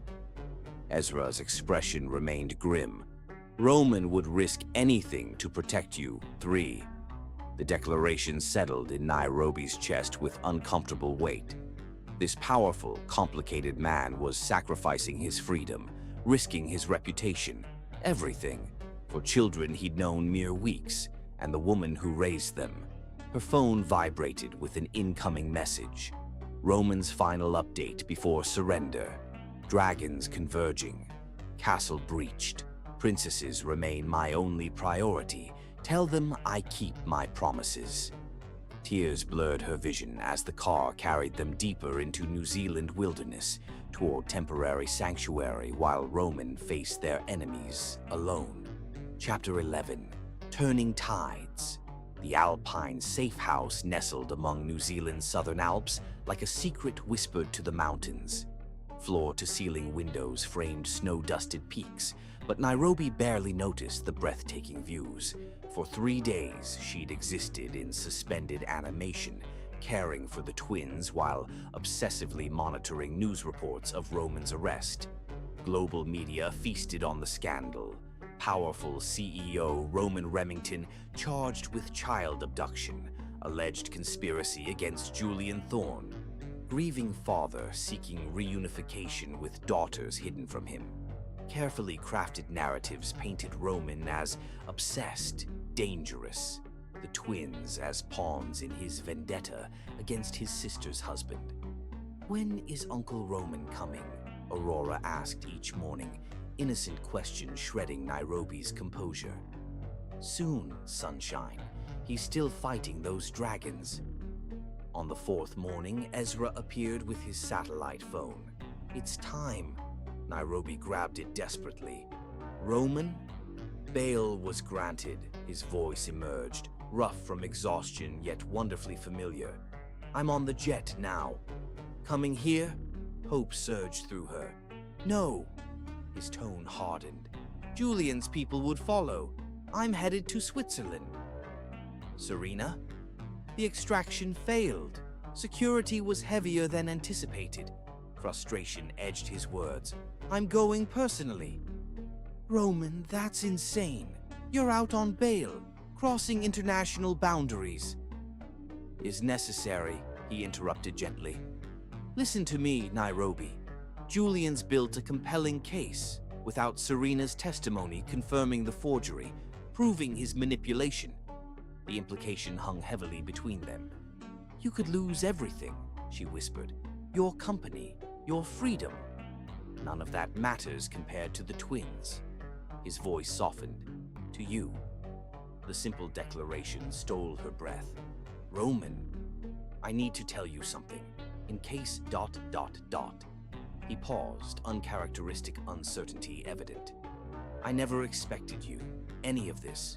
Finding the twins was my only goal for 5 years. But now..." "I know," she said quietly, heart pounding. "I feel it too." His exhale was audible through the connection. "When this ends, whatever the outcome, remember that. Remember us." The call disconnected before she could respond, leaving her clutching the phone, emotions too complex to name swirling through her. Ezra cleared his throat. "There's more. Julian's filed for emergency custody hearing in New Zealand courts.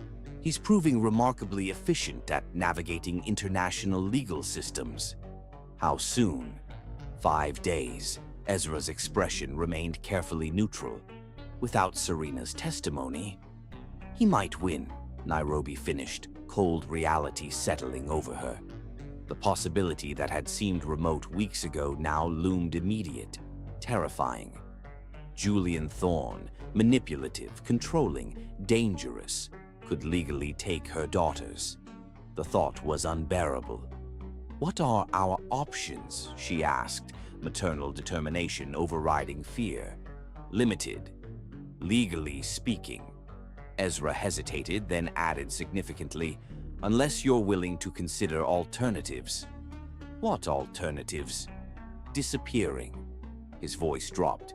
"New identities, new location, somewhere Julian's influence can't reach." "You mean running?" The words emerged flat, horrified. "Becoming fugitives." "I mean protecting those girls at all costs." Ezra's composure cracked slightly, revealing unexpected emotion. Roman would support whatever decision protects them. Even if it meant never seeing them again, the question emerged painfully. Even then, the sacrifice implicit in those two words staggered her. Roman would surrender his own connection to the twins to ensure their safety, would face criminal charges, financial ruin, imprisonment, while she and the girls vanished with new identities. "I need time to think," she whispered. Ezra nodded. 24 hours maximum. After that, Julian's men will have tracked us here." Left alone, Nairobi watched her daughters playing by the fireplace, building elaborate block structures while discussing imaginary kingdoms in twin speak only they fully understood. The thought of these vibrant, loving children in Julian's cold custody made her physically ill. Yet, becoming fugitives meant a life of looking over their shoulders, denying the girls' normal childhood experiences, separating them from Roman, who'd become so important to them. And to her. Could she do it? Sacrifice everything, including the chance of a future with Roman, to keep her daughters from Julian's control. Her phone vibrated with an incoming text from an unknown number. "Serena secured. Complications. May not make hearing. Contingency in place. Trust Ezra." The cryptic message raised more questions than answers. Complications. What contingency? Before she could process further, Ezra burst through the door, expression alarming. "We need to move." Now Julian's helicopter was spotted 20 minutes out. "How?" she gasped, already moving toward the twins. "Unknown security breach. No time to explain." He handed her a small backpack. "Essentials only. 2 minutes." As she gathered the confused girls, Ezra secured the safe house, erasing evidence of their presence.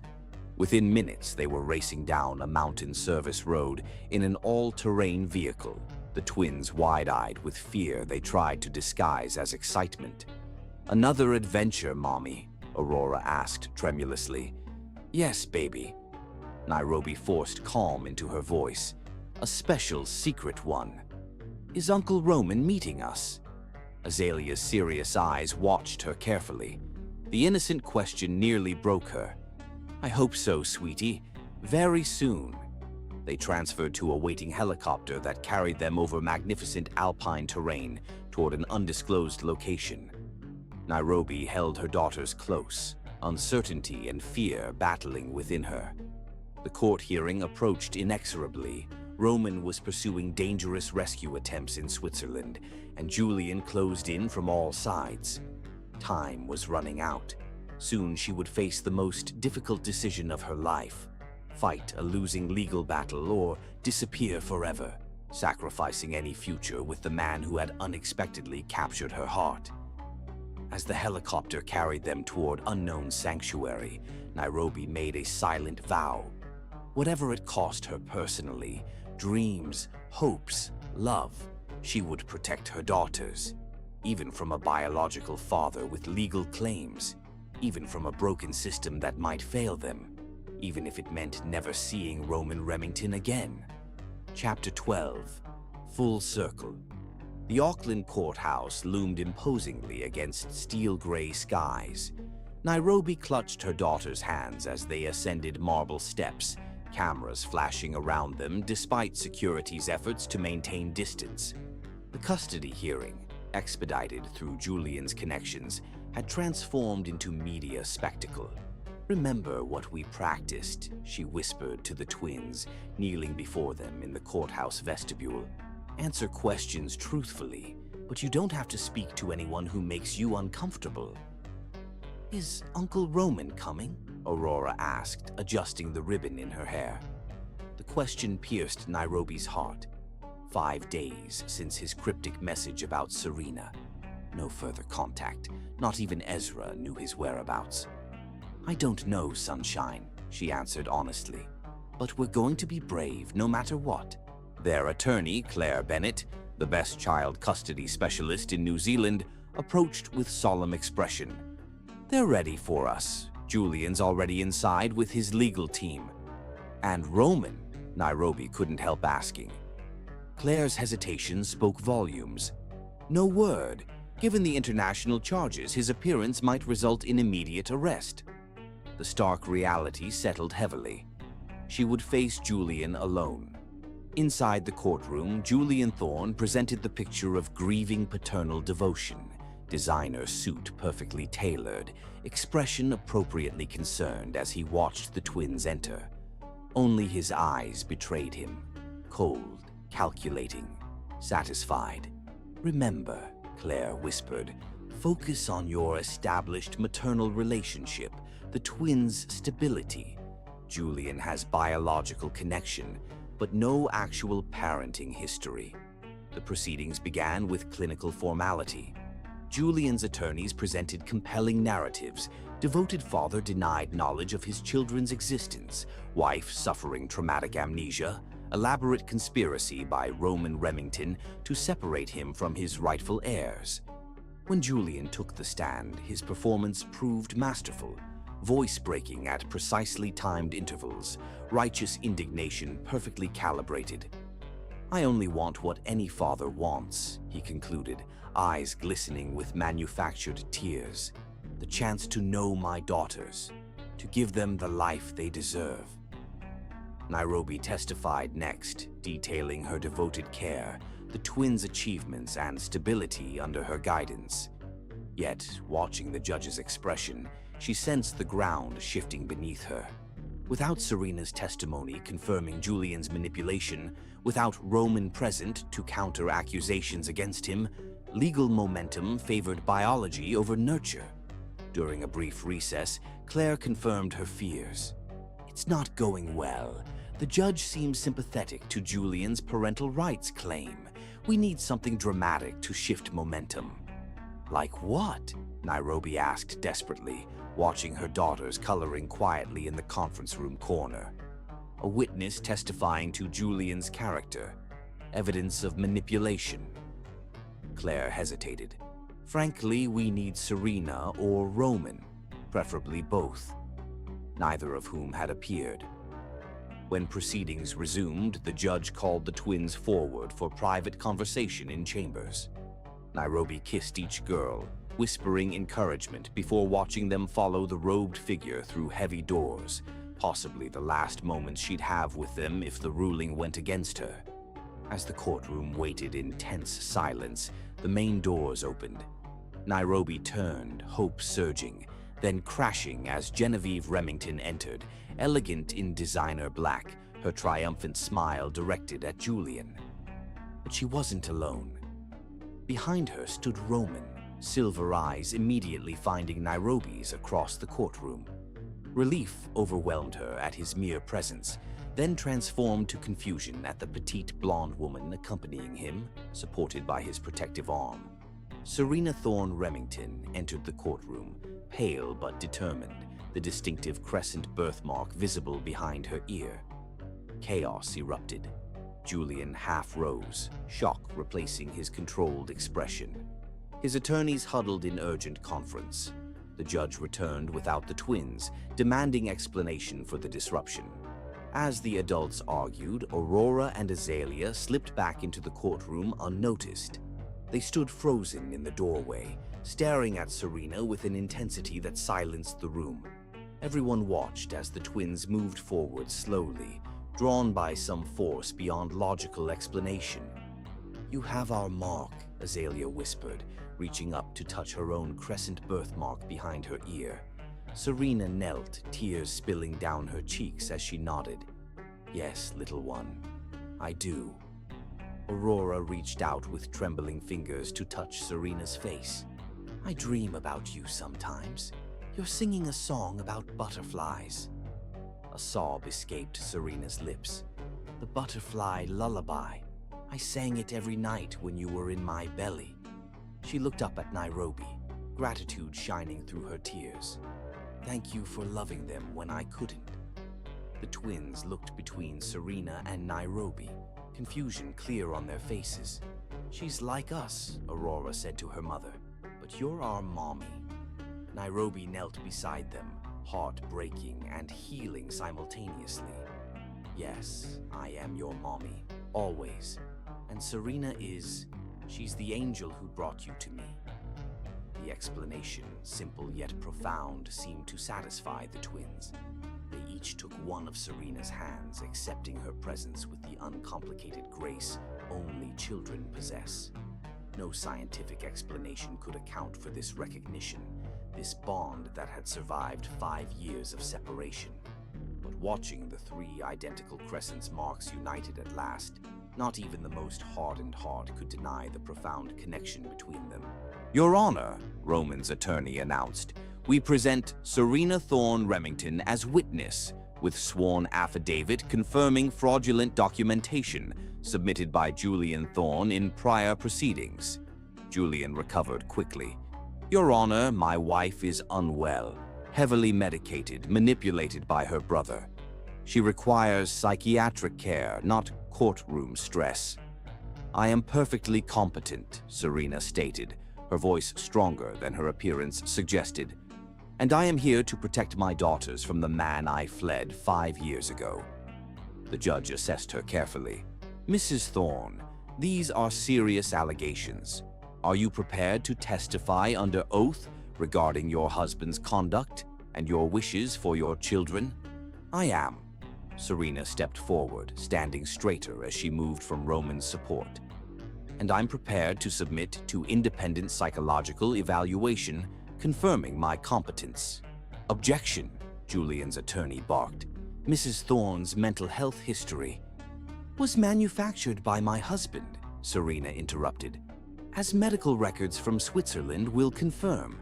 I was drugged, isolated, manipulated, told my children had died while Julian searched for them to secure the Remington inheritance they represent."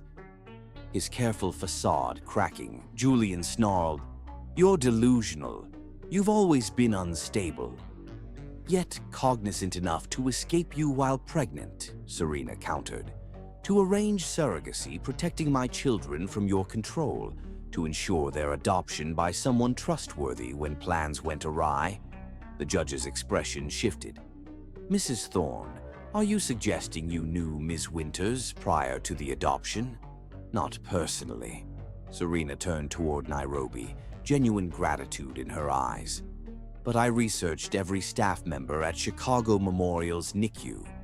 Nairobi Winters had impeccable credentials, remarkable compassion, no connections to Julian's sphere of influence. When complications arose with my surrogate, I ensured my attorney authorized emergency adoption if the worst happened." Nairobi gasped softly. After 5 years, believing coincidence had brought the twins to her, discovering Serena had chosen her specifically, had entrusted her most precious treasures to her care, overwhelmed her completely. Sensing Julian losing ground, his attorney changed tactics. "Regardless of past arrangements, biological parentage carries significant legal weight. Mr. Thorne is still their father." "A father who never once searched for them in 5 years," Roman interjected, "who only claimed interest after discovering their Remington connection and potential inheritance." The judge considered thoughtfully. "This case has taken unexpected turns. I'll interview Mrs. Thorne privately, then make my determination." As the courtroom emptied for deliberation, Nairobi found herself face to face with Serena for the first time without crisis or confrontation between them. "Thank you," Serena said simply, eyes bright with unshed tears, "for loving them, for being everything I couldn't be these past 5 years." "They're extraordinary children," Nairobi replied honestly. "It's been my privilege." Serena glanced toward Roman, who watched them with unreadable expression. "My brother says you've become quite important to him as well." Before Nairobi could respond, the court officer announced the judge's return. The twins re-entered, immediately running to Nairobi, but stopping short at sight of Serena, recognition dawning in their expressions despite never having met her. "You look like us," Aurora stated with childish directness. Serena knelt carefully, maintaining respectful distance. "Yes, I do. We share something special, that little mark behind your ear."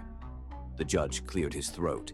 "After considering testimony and conducting interviews, I've reached my decision regarding custody of Aurora and Azalea Winters." Julian straightened, confidence returning. "The biological connection between Julian Thorne and the minors is acknowledged," the judge continued.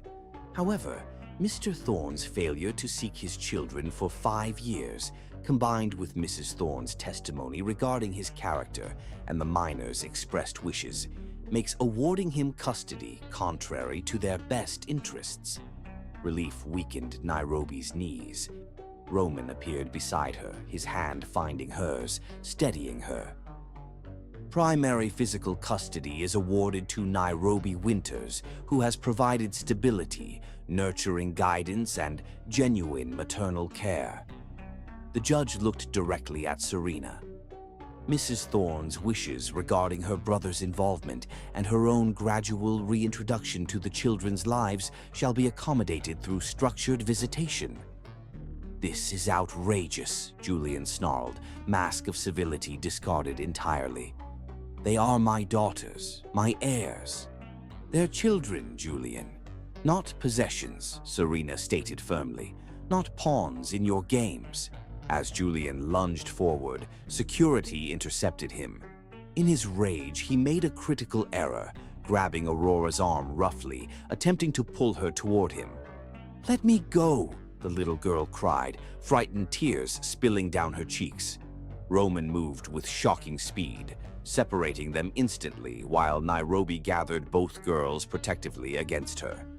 Julian's public loss of control, his rough handling of a child before dozens of witnesses, sealed his fate more definitively than any testimony could have. But it was what happened next that stunned the courtroom into silence. Julian's carefully crafted mask shattered completely. His aristocratic features contorted with rage, transforming him into the monster he'd always hidden beneath charm and wealth. "They are mine," he howled, struggling against the guards. "Remington blood mixed with Thorne. Do you have any idea what they're worth? The merger our families fought for generations."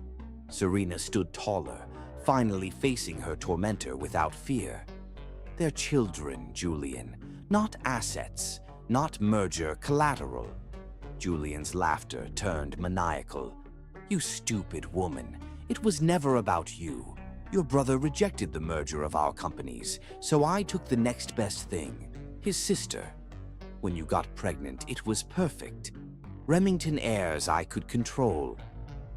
The courtroom fell silent as Julian's true motives emerged in his unraveling. The judge's expression hardened to granite. "Mr. Thorne, you are hereby restrained from any contact with the minors pending further court review," the judge ordered sharply. "And given your own admissions, I'm referring this matter to the prosecutor's office for potential charges of kidnapping, unlawful imprisonment, and conspiracy." As security dragged Julian away, his eyes locked on the twins with such naked greed that Nairobi physically recoiled. This was never about fatherhood or family. It was about possession, power, and using children as pawns in a generations-old corporate war. When the doors closed behind him, Aurora buried her face against Roman's chest, her small body trembling. Without hesitation, he lifted her up, cradling her with such tenderness that Nairobi's heart contracted painfully. "He can't hurt you anymore, little one," Roman whispered, pressing his lips to her forehead. "I promise." It was the final confirmation of what Nairobi had seen developing over these perilous weeks. Roman wasn't just protecting his sister's children. He had become their shield, their champion, their family in every way that mattered. As Julian was escorted away, spewing threats and accusations, Genevieve attempted to slip out unnoticed. Roman's voice stopped her. "Enjoying the spectacle, Genevieve. Your chosen alliance appears concluded." She turned, composure faltering slightly.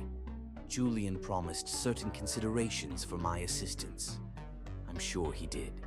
Roman's smile held no warmth.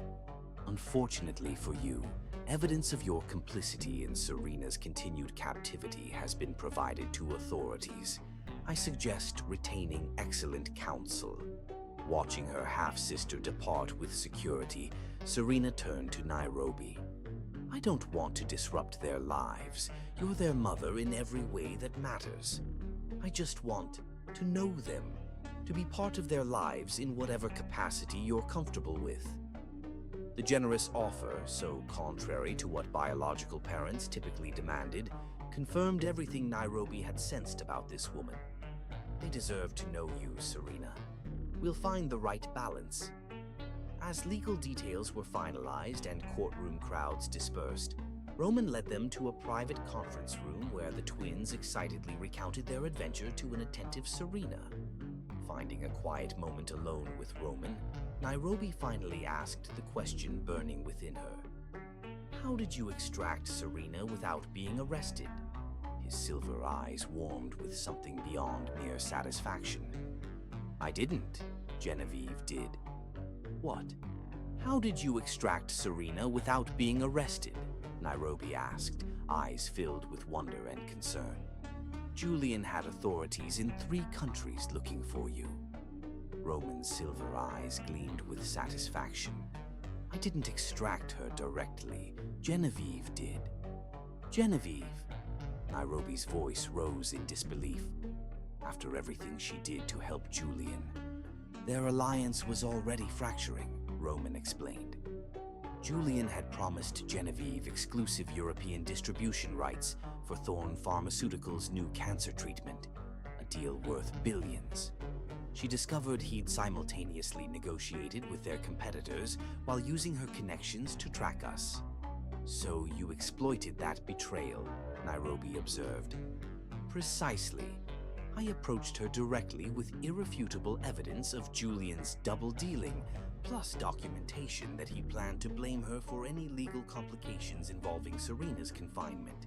I offered her immunity from prosecution through my Justice Department contacts, plus controlling interest in Remington Global's European Medical Division, a legitimate version of what Julian falsely promised." Roman's expression hardened. Genevieve has always been motivated by self-interest. When she realized Julian intended to discard her once he had the twins, her allegiance shifted instantly. She used her clinic access codes to bypass security and extract Serena during a scheduled treatment when Julian was meeting with prosecutors about my case. "A perfect distraction," Nairobi nodded with understanding. "One that worked flawlessly. By the time Julian discovered Serena was gone, she was already on my private medical transport with doctors I trust, implicitly." "And your criminal charges?" Nairobi asked, still processing the elaborate rescue. "Completely dismissed this morning," Roman replied with satisfaction. Serena's comprehensive affidavit exposed Julian's fraudulent custody claims and documented 5 years of forced confinement. More importantly, my legal team uncovered a complex money trail linking Deputy Attorney General Michael Thorne to Julian's pharmaceutical subsidiaries, millions in offshore accounts tied directly to the expedited indictments against me. Roman's expression turned grim. The federal judge was furious about the corruption. She not only dismissed all charges, but ordered an investigation into the Justice Department's handling of the case. Julian's cousin faces disbarment and potential criminal charges himself. His expression softened as he looked at Nairobi. 3 judges in 2 countries have reviewed the evidence and declared the entire case against us malicious prosecution. Julian's legal avenues are exhausted, his political connections compromised, and his reputation destroyed. He stepped closer, voice dropping to an intimate tone. I kept my promise to return, Nairobi, and now nothing stands between us and the future we choose. So you did. She held his gaze, heart racing. And now we have choices. His hand found hers, fingers intertwining naturally. The twins need stability, time to adjust to Serena's presence in their lives. Beyond that, his eyes searched hers. I'm hoping we might explore what began between us before circumstances intervened. The careful phrasing, so unlike the commanding CEO who had entered her life weeks ago, touched her deeply. This powerful man who had moved mountains to protect her daughters now approached his own desires with respectful uncertainty. I'd like that, she answered simply. His smile, rare, genuine, transformative, warmed her completely. Before he could respond further, Aurora bounded over, tugging his hand. Uncle Roman, Aunt Serena says you have a big house in Chicago with a swimming pool. Can we visit? Please. Nairobi watched as Roman knelt to the child's level, making solemn promises about swimming lessons and unicorn floaties. Across the room, Serena sat with Azalea, listening intently to the serious 5-year-old's detailed explanation of favorite books. This unexpected family, forged through loss, strengthened through crisis, bound by love rather than mere biology, had found its way to solid ground after weeks of turbulence. Later that evening, watching sunset paint Auckland Harbor from the balcony of Roman's waterfront property, Nairobi found herself alone with her thoughts. The day's events played through her mind on endless loop. Julian's exposure, Serena's brave testimony, the judge's ruling in their favor. Most of all, she remembered the twins' instinctive connection to Serena and their unwavering trust in Roman. They're finally asleep, his deep voice came from behind her. Serena's telling them stories about when she was young. Nairobi turned to find Roman watching her, his silver eyes reflecting the golden sunset. He'd removed his suit jacket, tie hanging loose around his neck. For once, the powerful CEO looked genuinely tired. Thank you, she said softly, meaning it more deeply than words could express. For everything. I should be thanking you. He moved beside her at the railing, their shoulders almost touching. You've been their rock through all of this. We both have. Silence stretched between them, weighted with everything still unsaid. The past weeks had forged something between them, something beyond their shared concern for the twins, beyond the crisis that had thrown them together. I've been afraid my entire life, Roman finally said, his voice barely audible above the waves below. Not of failure or enemies or losing wealth. Of this. His hand moved slightly, fingers brushing hers on the railing. Connection. Vulnerability. The possibility of loving someone and watching them leave. Nairobi's breath caught. Roman. When Serena disappeared, it confirmed my worst fears, that loving someone means eventually losing them. His silver eyes met hers, naked emotion visible for the first time. Then you came into my office with those remarkable little girls, and my carefully constructed world collapsed. I tried telling myself I only cared about finding Serena's children, fulfilling my promise to her. But it became more, Nairobi whispered. So much more. His hand finally covered hers fully. I've fallen in love with those girls, and with their extraordinary mother. The simple declaration, spoken without grand gestures or flowery words, struck Nairobi with devastating force. This wasn't the practiced charm of a wealthy man accustomed to getting what he wanted. This was raw truth from a man who had spent a lifetime avoiding precisely this vulnerability. Tears filled her eyes as the walls she'd built to protect herself and her daughters crumbled completely. I was so determined to handle everything alone, she admitted, voice breaking. To never need anyone, to prove I could protect them without help. But somewhere between that first interview and today, she turned her hand beneath his, intertwining their fingers. I stopped seeing the cold CEO and started seeing the man who builds sandcastles, who reads bedtime stories in different voices, who would burn down the world to protect two little girls he's known for mere weeks. Roman's free hand rose to trace the curve of her cheek, catching a tear with his thumb. And somewhere along the way, I stopped seeing a temporary legal alliance and started seeing my future. When he kissed her, the sunset faded to insignificance. This wasn't the desperate passion of their interrupted moments during crisis. This was a promise, patient, tender, certain. The acknowledgement that their paths, so improbably intersected, would now continue as one. Inside, Serena watched from the doorway, her heart full as she witnessed her brother's happiness. The twins slept peacefully, safe at last from the shadows that had haunted their beginning. The future stretched before this unexpected family, not without challenges but facing them together. Full circle from that desperate day when Nairobi had brought her twins to a job interview, hoping merely for financial stability. Instead, she'd found family in its truest form, not defined by blood or biology, but by the courage to embrace destiny when it arrived in unexpected forms. Some hearts, after all, are simply meant to find each other.